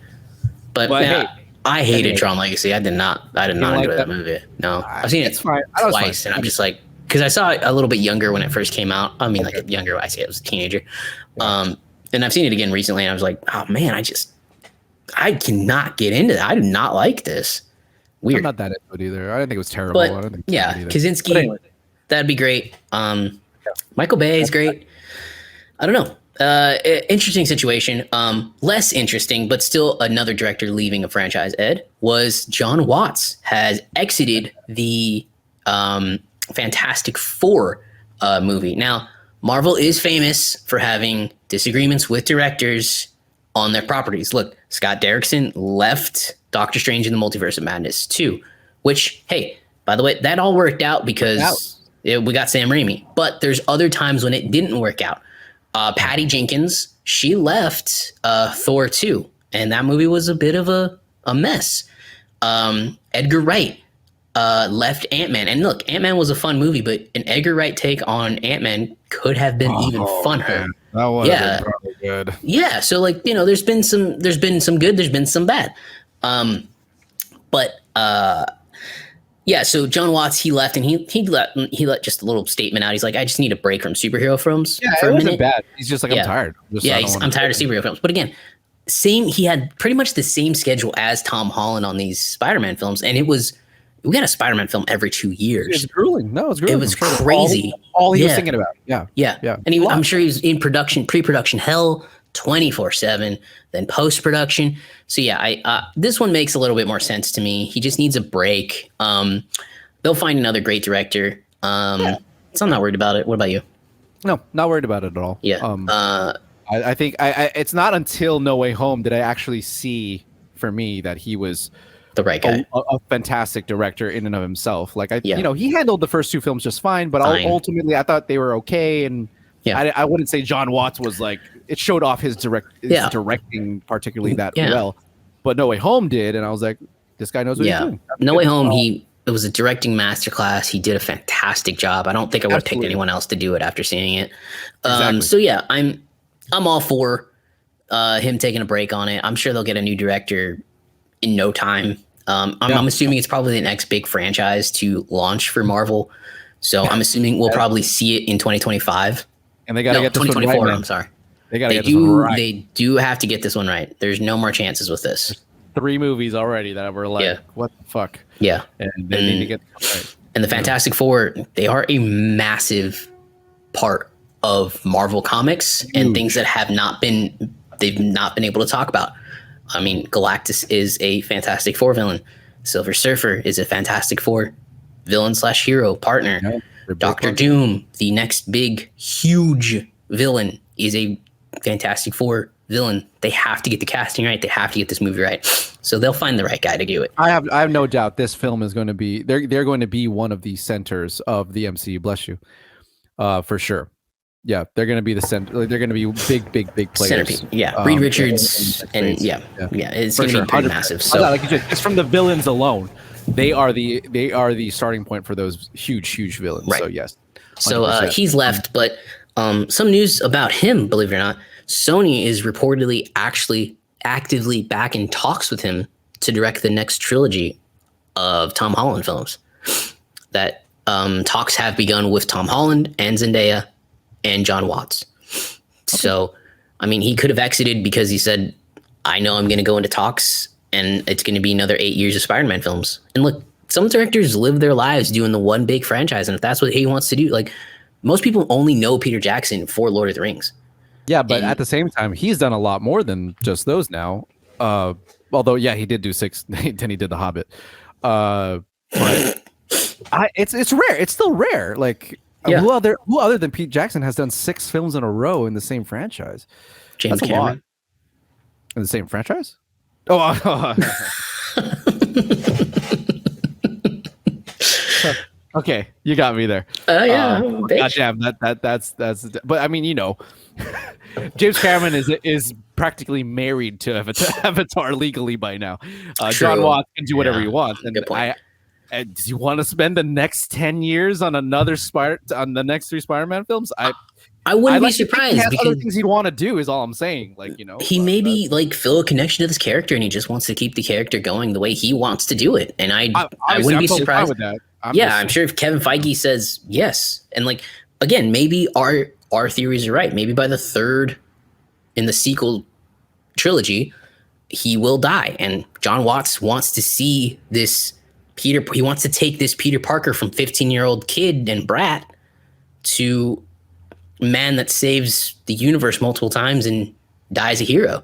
Right on, and ushers in the new Spider-Man. I think maybe that is what he wants to do, and I applaud him for it. That would be super fucking cool. Why wouldn't you want to do that? No, true. So yeah, I think pretty interesting. So yeah, he's left. I don't know who's gonna. We have no idea who's gonna step in. Marvel will find the right guy. I have a great choice. Oh yes, please. I'm gonna punch you through this screen. Just kidding. How about the Russo brothers to direct Fast 10? Russo. Actually, you know what? I mean, again, they got 2 brothers who deal with many people, huge franchises. The last films, yeah, sure. Mm-hmm. Yeah. Maybe. Would they do it? I don't think so. No, they're not fucking doing it. Are you kidding me? I don't think that's no, thing. They're not doing that. They just produced what people are saying is the best picture winner of 2022 already. So everything everywhere. Are people saying that? Wow. You are not the only person saying that's the best picture winner so far. I'm mostly fighting for Michelle Yeoh. I actually wouldn't be too surprised if it doesn't get a best picture nom, although I think it deserves it. But I also think it's too early, way too early to say if it's the best movie of 2022. Way too early. But it definitely you could say it's the best movie of 2022 so far. So far, yeah. There's a lot of people saying like there's a lot of people saying that it's like their favorite movie of all time. I'm like, cool. Yeah. I didn't love it that I wouldn't call it. No, yeah. I think it's a little too far, but yeah, it's a great movie, but movie. It's a great movie. Yeah. Okay. So best movie ever. All right. I don't know about that. So that's all the news. Actually, that's not all the news. Jesus Christ. Oh my gosh. We still have to talk about Moon Knight. Ed, do you want to talk about Moon Knight, or do you want to wait till? Well, next week. Remember the last three episodes. Yeah. That ending might need its own whole episode, though. I don't know. It might. And Marvel's not great at sticking the ending. But before we talk about Moon Knight, let's first get through the last tiny little bit of news. Yes. This is very, very sorry. There's a motorcycle passing by very fast. Yeah. Whoa. Anyway, Multiverse Madness. We want to warn all fans: be very careful on social media this week. Marvel's just posting a lot of shit. We have seen the gold chair from Professor X. Oh my god! The gold floating chair. So it looks like it's his chair from the animated universe, which is insane. Have a stroke. We've seen Peggy Carter. Yes, Captain Carter is in the film. People are saying, "Oh, we don't know if it's her." Fuck you, it's her. I was gonna say I don't know. We don't know if it's necessarily what's her face. It's Haley Hotwell. You can if you go frame by frame. Which I'm who else would it be? Like who else would it be? But they went through lengths to not show her face in that shot. Yeah, it's her. Okay, yeah. Anyway, and they literally just released another one where she's throwing the shield. You just see the shield bounce off. I haven't seen it. I haven't seen that one. Before we started recording, I said I was like I got to get off social media because I just started playing. So yeah, get off social media. It's very hard for Ed and I. Because we both pull clips sometimes from YouTube for our job. Yeah. So like staying off YouTube is a very hard thing, but I would try to recommend staying off YouTube. Yeah. I found a great trick for those out there. Sign out of your YouTube account. Because obviously it's filter out. Yeah, it filters out things you want to see. So it puts it on the front page for you. If you sign out of your YouTube account, it actually defeats that. Right. So like you can sign out of your YouTube account and you can search things you need to pull and it works great. Very smart. Big brain right there. Love it. Yeah. Yeah. But anyway, to keep it very quick, Ed, are you a little disappointed that Marvel's releasing all this stuff? Yeah, of course. I mean, you want to have these moments in the theater. You want to have each one. You want to it probably I'll still do it. I'll still be like, yeah, but still that moment where you get that surprise, right? Where you just didn't know what was going to happen. They show up and it's just, these are the things we live for. So yeah, of course, I'm a little disappointed. That being said, I'm also very happy that these people are going to be in this movie. Yeah. Fucking Xavier in the floating yellow, iconic. I mean, are you fucking kidding me? Are you fucking kidding me right now? Sam Raimi. This is about to happen. Like, this is about to fucking happen. My childhood's gonna come full circle here. Like, but it also shows what else is gonna fucking happen in this movie. Ed, that is brilliant point. So I didn't even think of it this way because I was so grumpy, and then my fiance was like, "Well, think about it. If they're willing to show this, right? What else do you think they're hiding?" And I'm like, "Yeah, right." Like I did the Kramer stuff when he walks in the door. Like, just what? Yeah, dude. I love that. Oh, yeah. Yes. It must be fucking huge. It must be. These have to be the two smallest things. Right. Yeah, it have to be. It have to be. Right. It have to be. So I'm just like even again, like there's no way Kevin Feige okayed those things and went, we're that's our big guns. Those are our big guns. Show them. Small guns, baby. Those are our small guns. Watch out. The big motherfucking guns coming. And we definitely see that it's definitely Maria Hill. Sorry, it's Maria Rambeau. I think so. Yeah, it seems to me it's definitely a woman because the curves. I'm like, that's a woman's body. Can't be Tom Cruise. No, it can't be Tom Cruise. Hey, Tom Cruise has played some wildly crazy body modified characters before. And he did great. Yeah, but it's probably not Tom Cruise. And it seems like a darker skinned character. So and the powers make sense. So So that being said, then I wanted to get your take on what do you think? What do you think? Who's going to show up here? What are the biggest surprises? We're going thoughts, right? Let's theories. Complete theories. Man, I think theories. Here's my wish list. Here's your wish. Okay, wish list. You can do wish list. Wish list. Yeah, and then I'll give you 3. All right. Tobey Maguire as Spider-Man. I want to see him back. I've said it for a long time. That would be amazing. Yeah. I personally wish that we get to see Chris Evans as either Captain Hydra or the Human Torch. Captain Hydra. Yeah, I want to see his evil Captain America spot. Yeah, that would be sick. Yeah. All right. Okay. And my third on my wish list that I feel like is definitely happening, and I feel like I have my hopes up too high for it, is Tom Cruise as Superior Iron Man. Yeah. That would be my third on my wish list. If there's another one, I am very hopeful because the X-Men are clearly here. I'm very, very hopeful that the dude protecting Charles Xavier is none other than Hugh Jackman himself. I mean, come on, man. We all want. Don't. Yeah. Of course. Huge. That's Jackman. An automatic. Yeah. Okay. Yeah. You give me your three. Huge Jackman. Huge Jackman. Yeah. Okay. So my three. I'm same with you. I'd love to see Chris Evans come back, and I'm wanting Human Torch. Okay. That'd be awesome. Human Torch was the best part of those movies. That's what I'm saying, because he was the best part of those movies. Yeah, and I'm sure he could have. I mean, he'd have. Oh man. Yeah. Shaved head. Oh, and him and that. Come on. That'd be so great. Like that would make me go wild. And again, to see Chris Evans again back in the MCU. Again, it's not It's because it'd be perfect. It's like it's not Captain America. He's not Captain America, but it's fucking Chris Evans, man. That's fucking Chris Evans. Yeah. That's our boy. It'd be amazing. Be amazing to see that. And here's we may just see old Cap again, though. I mean, again, we're seeing they're promising Captain Britain and Haley Atwell. Where there's a Haley Atwell, it's there's Captain someone, behind. That's all I'm saying. It's very possible, but I don't know if they'd go there. But, it's possible. Okay. Okay. So that's definitely one. I'd love to see Chris Evans back for sure. Yes.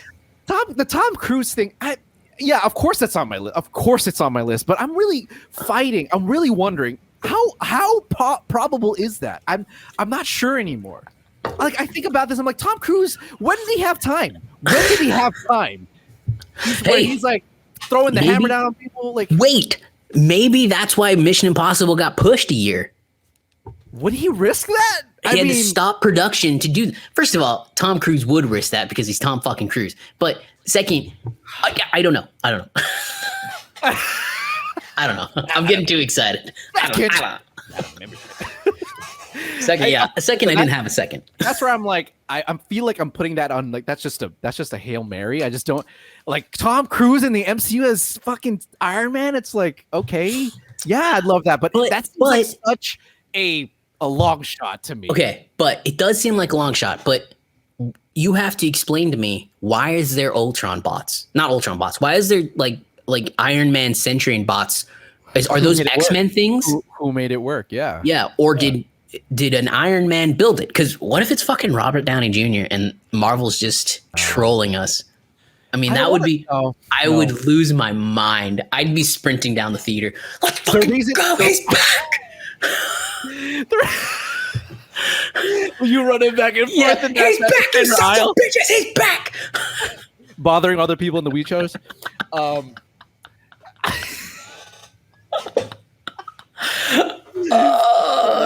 Fucking stupid. The reason I wouldn't want that. The reason why I wouldn't want that to happen is because, again, I want Marvel to stick to their guns on a death for once, and why not the biggest one ever?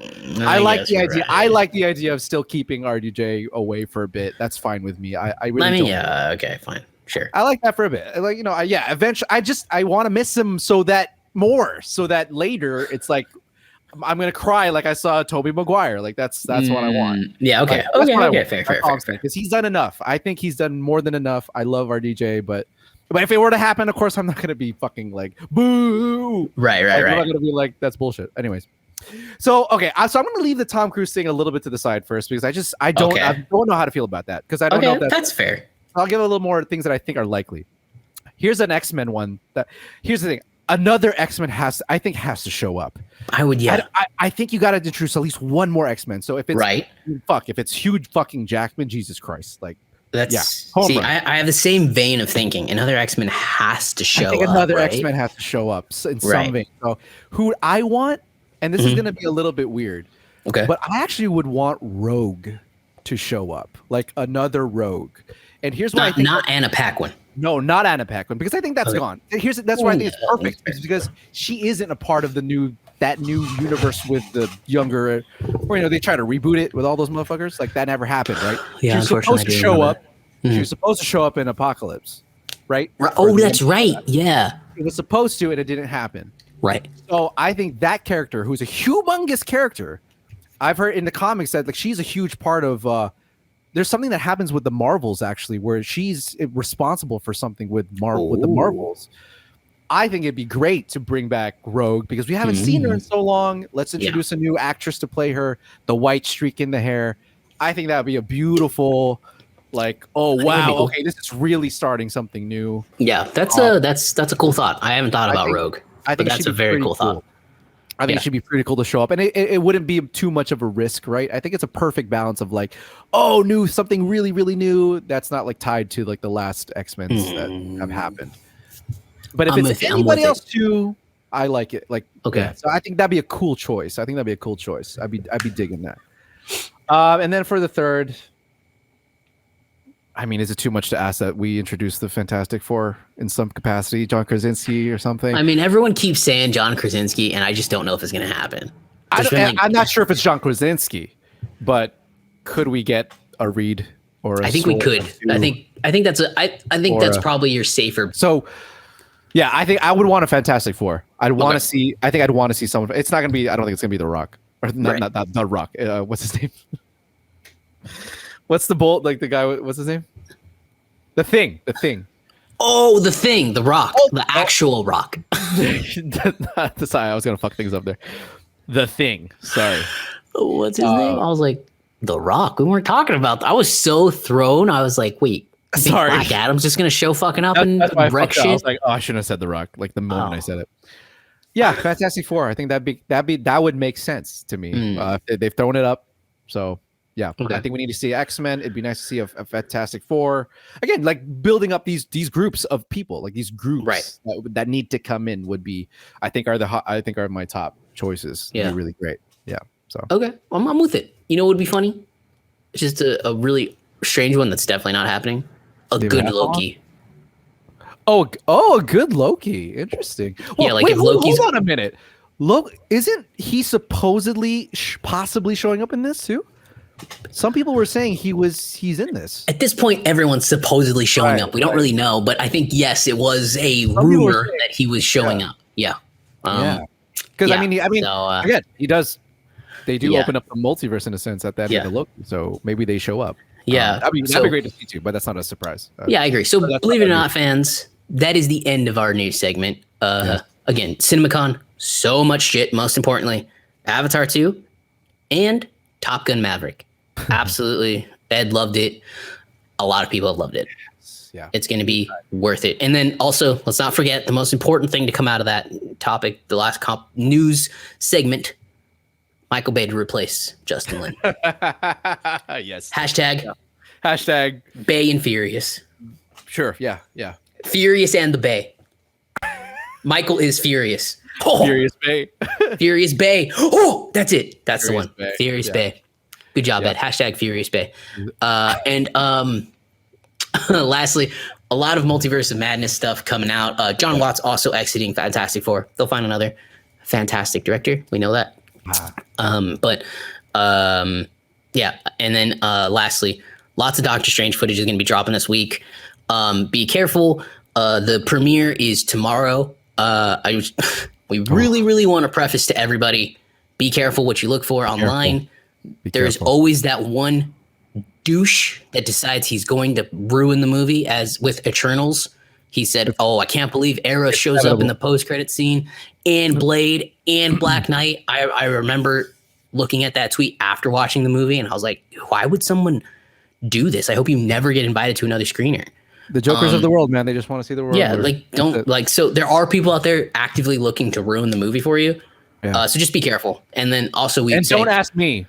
Don't ask me. Yeah, and also don't forget, most important part of that conversation that came out is that Ed and I aren't talking for 3 days. Yeah. Will we make it? Who knows? Radio silence. Radio silence. Yeah, it's not going to be complete. I know it's not going to be complete radio silence, but we're going to do our best. Anyway. We'll talk about other things. Yeah, we'll talk about the podcast. Madness has to stop. Yeah. Yeah. So, but Multiverse Madness, and then, yeah, that's it. And we know this episode's been very long, but we have not covered Moon Knight in 2 weeks. And we feel like we probably should, because there's been a lot of big events. Ed, do you want to give a little bit of a recap, or you want me to do it? Yeah, I can do it. Yeah. To catch us up on Moon Knight episode 4 and 5, which we're going to just do a quick discussion. So in episode 4, that was the episode where they went through the tomb. The tomb, right? It was like a Raiders of the Lost Ark kind of thing. It was a phenomenal episode yet again. We got a lot of like laughter and romance with what's the Layla? With Layla. That was nice. Layla and Steven mostly, yeah. Steven, we got a good scene with Layla and Harrow too, after that great action scene when she's like fighting off that mummy, whatever. Yeah, I would call it a mummy. Yeah. Yeah. That was fun. Got to get a little backstory on Layla's father, and realizing that Steven was definitely he didn't kill her father, but he was a part of it. Possibly could have stopped it. Mm-hmm. Drama. What are you going to do? Yeah. But the big part of that episode was the ending. Was when once they got to Ahmet's tomb, Harrow, of course, shows up and basically shoots Steven twice in the chest. Or is it Mark? It was Mark. Mark had taken back over, yeah. Mark taken back over, and he was shot in the chest twice. He falls into a pool of water. And then the episode ends with them going to, I guess we could call the asylum. They wake up in the asylum. You see all the other characters that have been on the show before playing different roles, and you're a little thrown off, and you get the sense that, okay, where are we? Has this all been in his head this entire time? Mm-hmm. Harrow's there, and he plays a psychiatrist, and then he breaks free, and he's running through the halls, and he finds Steven. Another, by the way, dude.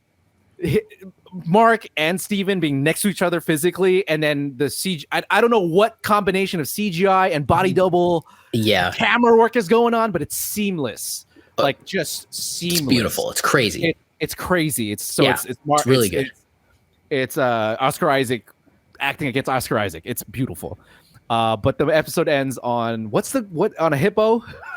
Tarit? Tarit? Yeah, Tarit. Yeah. The goddess of fertility, or resurrection? I forget exactly. Yeah, we don't know exactly. I can get it. But it ends on a great CGI shot of the best CGI hippo I've ever seen in my life. Oh my gosh. Yeah. Great CGI. Weird bonkers episode. Amazing. Better than 3. It was better. It was better up to that point already. And then of course 5 drops this last week, and the entire episode takes place in the asylum. And we learned that it's more or less this in between, right? This between life and it's purgatory. Purgatory. It's purgatory on the way to death. They're in Lost, yeah. And it's not exactly, an asylum. It's just like how they visualize right. How they as a human. And so the entire episode is basically is the origin story of Mark Spector, and we learn the entire backstory. We learn about his brother. There's a lot of, and this it just goes through the entire how he lost his brother and how Steven became. He had a really troubled childhood with his mother, blaming him for the death of his brother, and was a terrible fucking human being after that. Right. His father, all the while they need to. Taret is trying to also get them back to the living, but they can't do so because they have to balance the scales. Right, they have to balance the scales. They have to reconcile himself with Steven or whatever. Yeah, and it's a heavy ass episode. So much stuff happens. You cry. I did. I teared up a lot. It's still funny. It was again it's the best episode of the fucking series. Arguably the best episode of any of the Disney Plus shows ever put. Mm-hmm. And so if you haven't seen it, please go watch it, because a lot of that probably didn't make sense.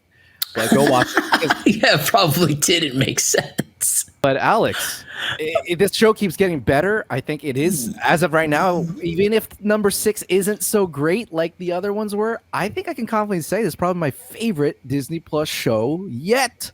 Yeah. What are your thoughts on episode 4 and 5, and what do you think about the show in general, dude? I mean, off the top, like, yes, it's probably the best CGI hippo we've ever seen. And as we go through it, we mentioned earlier in an earlier episode, we had mentioned that some of the CGI fight scenes don't look great. But now we know why. They spent all the money on these, like on the hippo, and like as Ed said, they spent a lot of money on the hippo, first of all. But second, to have Oscar Isaac and Oscar Isaac side by side and seamless like that, it's a hard thing to do. It's a really hard thing to do. So it's expensive, and it costs a lot of coverage, a lot of money. So yeah, I think first and foremost, all that was fantastic. There was like literally 0 action scenes in this episode. But yeah, my reaction is it's just been really great. I would agree with you. It's been the best Marvel series so far. Definitely the most adult Marvel series so far. I really, really, really hope they can stick the landing. But, I have a question for you. Do you think there's too much to wrap up in one episode? It depends how long the episode is. We don't know how long it is yet. That's love to think it's a little longer this time, but if it's not, a little bit, yes, because again, we basically took an entire episode to stop to tell the backstory and Harrow.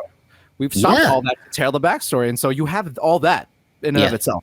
And there was a little bit of like what Harrow was doing, because you saw souls being judged too soon, dropping down to the underworld or whatever that is. He's judging souls left and right. Right. Which I think that's their little, hey, here's this little information, but it's actually a massive piece of information for them to get back into. But like, you would assume that you have to explain a little bit of what's been happening. You have to explain a little bit of what has happened to Layla before you can jump into the final little bit of action.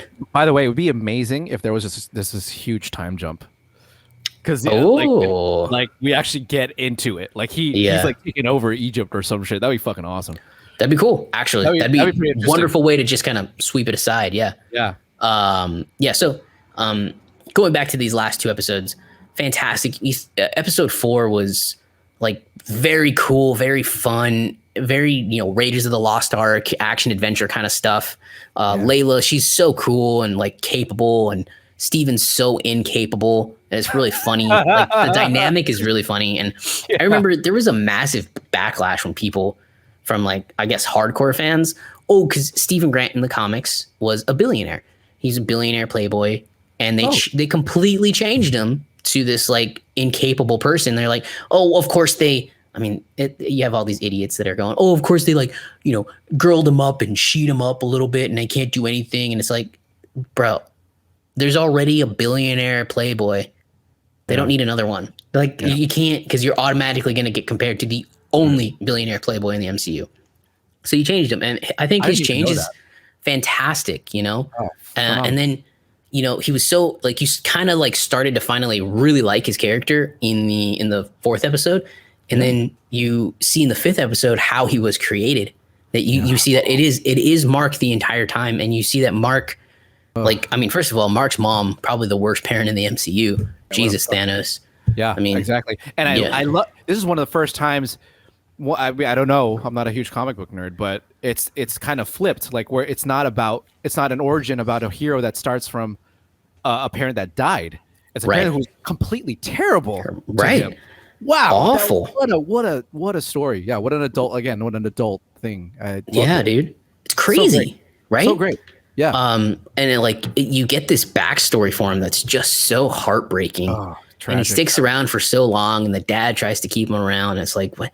You just like, you're watching the episode and you're getting mad at the dad for like not doing anything, letting the abuse happen. And I guess that may happen a lot. And I think it's a really great episode. And again, to learn how Steven was created was fantastic. Like to learn that Steven was created because he needed an escape from his real life. He needed to remember his mom as this person that was actually great. Yeah. And absolutely. She's No, not. Mark's story is absolutely tragic. I feel so bad for the guy. Yeah. I mean, again, he feels responsible for his Brother's son, death. his brother's death. He feels responsible for Layla's father's death. Yeah. He feels responsible for how his mom feels. You know, he feels responsible for it all. That's a lot of weight to carry. I mean, Jesus Christ. You have this like they've built this like whole facade around Mark that you think he did kill Layla's father, didn't he? But then you go to see the scene and you see like he couldn't save him.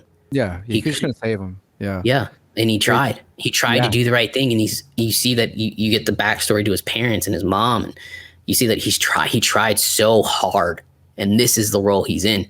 So no, it's super. I mean, they could have, if this was like a actual like a mainstream movie, they could have went even harder on this, man. I mean, just to go into the details of it, it's super heartbreaking. Like I totally feel so bad for this for Mark.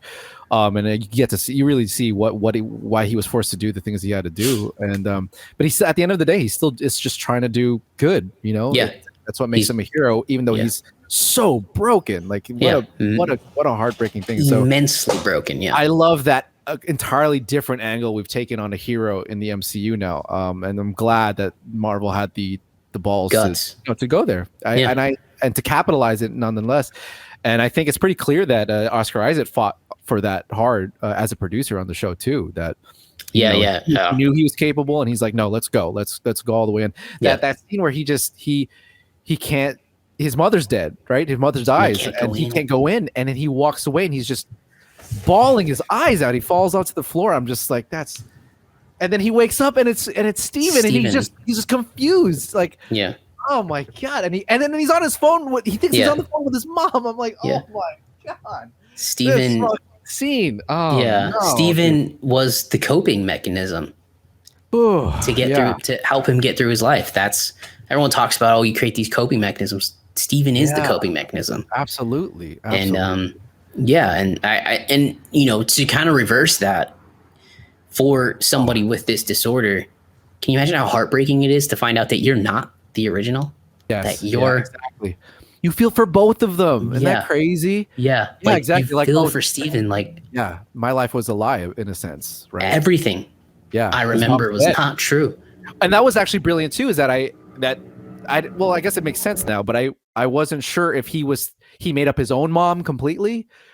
But no, he's remembering the same people. Those they share the same parents, but he's reliving it way differently than Mark did. That's even crazier to me. That's just wow. It's insane because, like, again, Steven had arguably the better life, and it's all right. You're right. He had the better life in a sense. I mean, he was a bit of a loser, but loser by choice. By choice, and he didn't have to deal with all that hard stuff. And then to realize it was all fake. It was all for naught. It was all fake. This conversation we're having is exactly why I think this show is the best one. Yeah. And it went all, and it knew that, and I think it went all the way in. And I know I heard a lot of people online complaining that exactly about the things that we were mentioning before, is that this is not Moon Knight. Like, it's basically not a show about Moon Knight at all. No. At least at the center of it, right? Like but I love it. We haven't seen Moon Knight in 3 episodes, like half the series. Right. Again, like, you could count the actual minutes probably on 7 minutes of screen time. I would say that's about it. I think it might be less, dude. I think it might be less. I honestly, it might be less than 5 minutes of actual screen time that we've seen Moon Knight. So you had the moment in episode 3, and then you had the moment in episode 2 at the beginning when he runs away. And that's it. That's it. And then the in episode 1, like right at the tail end, which was like 30 seconds. A second. Yeah, come on. Yeah, or a second. It's nothing. Yeah. So like, it's great. Yeah, it's definitely been not what I was expecting, which they promised. It said, hey, it's going to be a lot different MCU show. Good thing. The big part being is that we're not seeing a super. Like, we're not. Yeah, this isn't a superhero show. You're not watching a superhero at all. I mean, maybe there's a season 2 and we'll see more of a superhero. Maybe there's not. Again, these shows cost a lot of money, so if there's not a season 2, it's totally understandable. Sure, I mean, obviously the only season 2 you're going to go with is Tom Hiddleston and Loki. That was a given before the show even started. I guarantee you. So Yeah, it was the series has been insane. I want to talk just really quick. One, do you think the first guy we saw was Jake Lockley? Because clearly there's a third one they've been hinting at it the entire time. Yes. 1B, do you think we'll see a full Jake Lockley reveal before the end of the series? So 1 episode left. And then 2, maybe you, because I don't fully understand it, but maybe you have a good take on it. What are the Arthur Harrow scenes? Like, what is happening? Why is he going back to this doctor's office? I don't understand what it is, and it kind of throws me off the show because we're getting these. He's going through these doors, and clearly we're in a purgatory. But all of a sudden, he's back here talking to Arthur. Is Arthur there somehow, or what's your take on it? No, that's you asked me about this on text too, and the quick answer is I'll do this first then. The quick answer is I'm not sure either. Like, right, okay. So he's having an experience where, they're in this. What's tricky is that they're in the same place. He goes back to it's just in a different room, but I think we're led to understand that it's also a different that's not even a universe. It's just a different place. Like, it's not taking in the same time as the main episode. Right. I don't know. The theory that I had, and this ties into the Jake Lockley thing. So I do believe, just by virtue of the scar on his nose, when we first see him in that first time that we go back, that is Jake Lockley. Because when Steven and Mark go back to that same place, they look like themselves. Right. There's an inexplicable thing on his injury. He's beat up. Yeah. Where does that come from? Cool. Yeah, no. So I agree with that. By the visual rules that are set up, that'd likely be Jake Lockley. Is it Jake Lockley? It could be someone else. Sure. Oh, that's a good point. That's a good point. Yeah, we don't know if it's Jake Lockley. Since, as we know, it could be Jake is the third thing. Yeah, absolutely. I absolutely would put money on that. Yeah, that's my answer to that. So to tie that back to the last question, then I assume maybe Jake is having that's where he's at the moment. Like, he's maybe trying to figure out what's going on. He's been asking Harrow questions about catching him up as to what the fuck's been going on, maybe. So you think Harrow has Jake Lockley somehow? So there's like a tether, like Jake, that's a tether, right? To that. Yeah. So Jake is that tether, and so when he switches out, he's switching out with Jake. But at the same time, if that would mean that perhaps does Jake go to that timeline, in which case no one's noticing Jake still. So I don't. At the end of it, it's like, logically speaking, I don't know. Yeah. See, that was the thing. I'm sure it's on purpose, right? But I just don't. I wish there was a little bit more explanation onto how he's just snapping back to this doctor office with Harrow. And I'm sure it's just there as a plot device to move the plot forward, to talk about, so Steven can open up about Steven, and the truth can come to Steven that his mother is dead. That was that big scene there. Ultimately, it works. It does work. It does work because it works. But yeah, I would like some explanation. Just a tiny bit. Like, hey, what the fuck is this? Because there has been a lot of questions not answered. My other way of seeing it is that, they only switch during a heavy moment of emotion, right? Right. So it's subconsciously him wanting answers from Harrow. So again, why does that happen? Like, why does he go back to? I mean, maybe. I don't know exactly. Think it's in his subconscious, he's having the whole thing is just a perception, his perception. So true. Yeah, I think it's just he actually kind of trusts this doctor. So that's when he wants answers, he goes back there, and that's what it is. So interesting. All right. We may not get that answer, to be honest. I don't think they're going to spend some time in the next episode explaining that. Yeah. So I think we're just left to our own. Volition on that. And then to answer the middle question, do I think we're going to see Jake Lockley in the finale? Full. I mean, here's the thing, right? That's a perfect device to go into season 2 if there is a season 2, but we don't know there's a season 2. Right. We'd want more from Jake. We'd have to learn more. Yeah, I mean, we could the season could absolutely end the same way Loki ended, with a big cliffhanger, and then next thing you know, the post-credit scene, quote unquote, or the end of the credits, the credits are really fantastically animated. Just watch them to watch them. It could be, hey, Moon Knight will return for season 2, or it could be Jake Lockley will return for season 2. Well, because here's the thing. I think we are going to get some Jake Lockley. I think we have to, because again, I feel like that too. Even if it's not season 2, he shows up in the next movie, and we just don't deal with Jake ever. Like, you need to have some foundation for how this third personality fits, dude. It'd be pretty crazy if like they manage somehow to also make it the finale, wrap up everything, as well as make it a Jake Lockley episode somehow, where like we get a lot of Jake in the last episode, and we get to know him pretty well. So right. Again, because this last episode, there was a lot of stuff, and they managed to pack in a lot of stuff and do it effectively. I don't see why they couldn't do it here. Maybe we get him right at the top of the episode, and here we just lost Steven. I forgot at the end of the episode we lose Steven, but Jake's still there, right? So maybe he has to pull, and he needs some help from Jake, right? Yeah, that's a big thing we've kind of just glossed over. Steven's dead, or dead. Yeah. Well, I mean, he's a personality, right? So he's not technically dead. So that's actually, there you go. That's a perfect place to like, well, here comes Jake, and that's the dynamic for the rest of the episode until we. If I can make a bold prediction, my guess is it's going to be Mark for most of this last episode, and he's going to be feeling it like it's somebody inside him. Sure. And he's going to, at very end, he's going to say, "Okay, buddy, you can take over now," and watch it be Jake Lockley, and that's how it ends. Right. And then I think we do get a season 2 of Moon Knight. I don't know. So according to metrics at the moment, Moon Knight's the biggest show in the world at the moment. Really? Wow, really? Yeah. So again, like Marvel's knocking it out of the park. They're knocking it out of the park. So I think that will maybe. I think that's how it ends. Jake Lockley ends in control. I mean, I would see that happening again if there was a promise of a season 2. Like, how are you gonna just leave Steven in the desert? Right, oh, boy. It's gonna be. I can't imagine they're gonna tell this story in 6 episodes and not give it a season 2. Oh, of course. Yeah. I mean, well, yeah. Or put it, like, what movie does he come in? I think he comes in. There's a movie that's coming out on Disney Plus specifically called Werewolf by Night, which was his very first appearance in Marvel Comics. Okay. And supposedly that's coming out this year. I don't think that's true. There's no way that's coming out this year because nothing's been. Yeah. But that's a Disney Plus film that's coming out. That, I mean, we'll see. It's supposed to be a Halloween special, and will premiere by Halloween 2022. I think they will.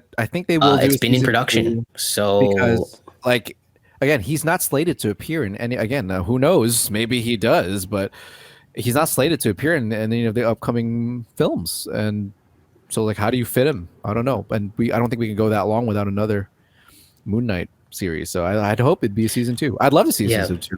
Why not? I would love a season 2 too. But I think the next time we do see him will be Werewolf by Night, which is going to be directed. Is this live action? Yes. And the director is. Oh, so we are okay. Michael, we are going to see him. Okay. Oh, well. The composer, Michael Giacchino. Wow. Okay. He's directing it. He's directing it? He's directing it. Get out of town. No. It is reported. Dude, that's new news to me. The Wrap has reported that he is set to direct Untitled Halloween special for Marvel Studios, which is rumored to be Werewolf by Night. That's the Wrap. That's an official report. Get the fuck out. Dope. Cool. Okay, that should be interesting. So that's Giacchino, him. Okay. He has officially said, I am officially directing it, and we're in production. I don't really know what the hell it's going to be. They're saying, oh Jesus, this is a lot of information in this article. They're saying there's a chance that it's going to be an anthology series, so the first of many parts. What the fuck? But they're saying it'll be a full-length movie, 2 to 2.5 hours in length. You could see many characters from the MCU show up and start to connect dots, including Ghost Rider, Blade, and Black Knight. What the fuck? So this is probably setting up that whole team, right? Yeah. Yeah. So you have an intro. Here's the hook, right? Remember that guy you love so much? Boom, here he is. It's weird that we haven't seen anything from this movie yet, but then again, it's not as weird because, Marvel has been, very close to the chest with all of their properties recently. So, hey, there you go. That's okay. That's exciting. I didn't know that. I think that's very exciting. And again, the first Moon Knight trailer didn't drop until a month before the series came out. So yeah, pretty late. We got. I think. I hope it's. I can't say I hope it's true because it is true. He is directing something. I hope it's true that it's coming out Halloween of this year because that would be amazing. That would just be another cherry on top of an amazing Marvel year. It seems. Absolutely, that'd be great. So but those are reactions and things to Moon Knight episode 4 and 5. Ed, you got anything else on it? No, man. That's I'm just enjoying the series. I cannot wait for the finale, and I like you. I really hope they stick the landing. It doesn't have to be incredible, but it just can't be a dumpster fire like all the other ones were, except for Loki. Loki was good. Loki landed it, but even WandaVision, a show that I loved, it really mangled the ending. Yeah, that was not good. The fucking that one scene. They'll never understand the trauma you went through. Bitch, you just kidnapped an entire town for a long time. What do you mean they'll never understand? That line. You cannot just excuse bad behavior because you want to excuse it because she's an Avenger. Yeah, well, what is she even referring to? What for them? What are you talking about? What are you talking about? Yeah. Seriously, what are you talking about? She's talking about losing vision. And letting them go to give up her kids. Oh my God. That weren't actually real.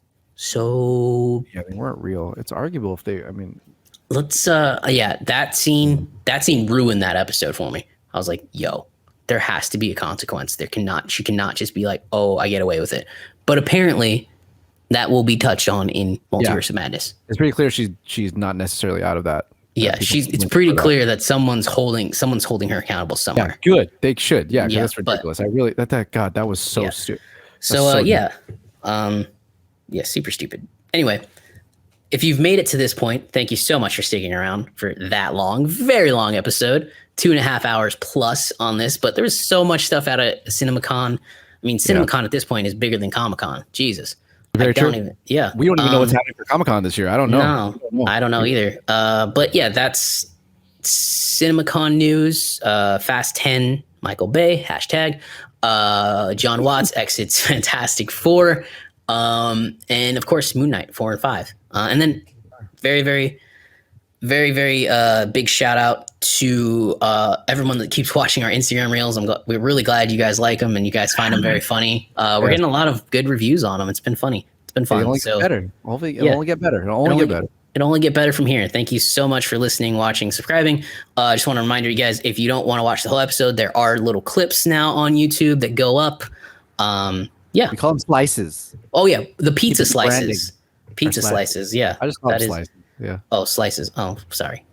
Well, that makes pizza slices makes more sense. But I can keep them as pizza. I can put pizza slices, I guess so. But I don't want to like trick people. I mean, really, are people going to really think there's pizza slices? Yeah, they're going to see our faces and think pizza. I don't think so. You just never know. True. But anyway, guys, thank you for watching and listening and all the jazz. It means the world to us. And Multiverse of Madness next week and Moon Knight. Big episode again next week. Big episode next week. So yeah, tune in. Tune in. Thanks, guys. Bye.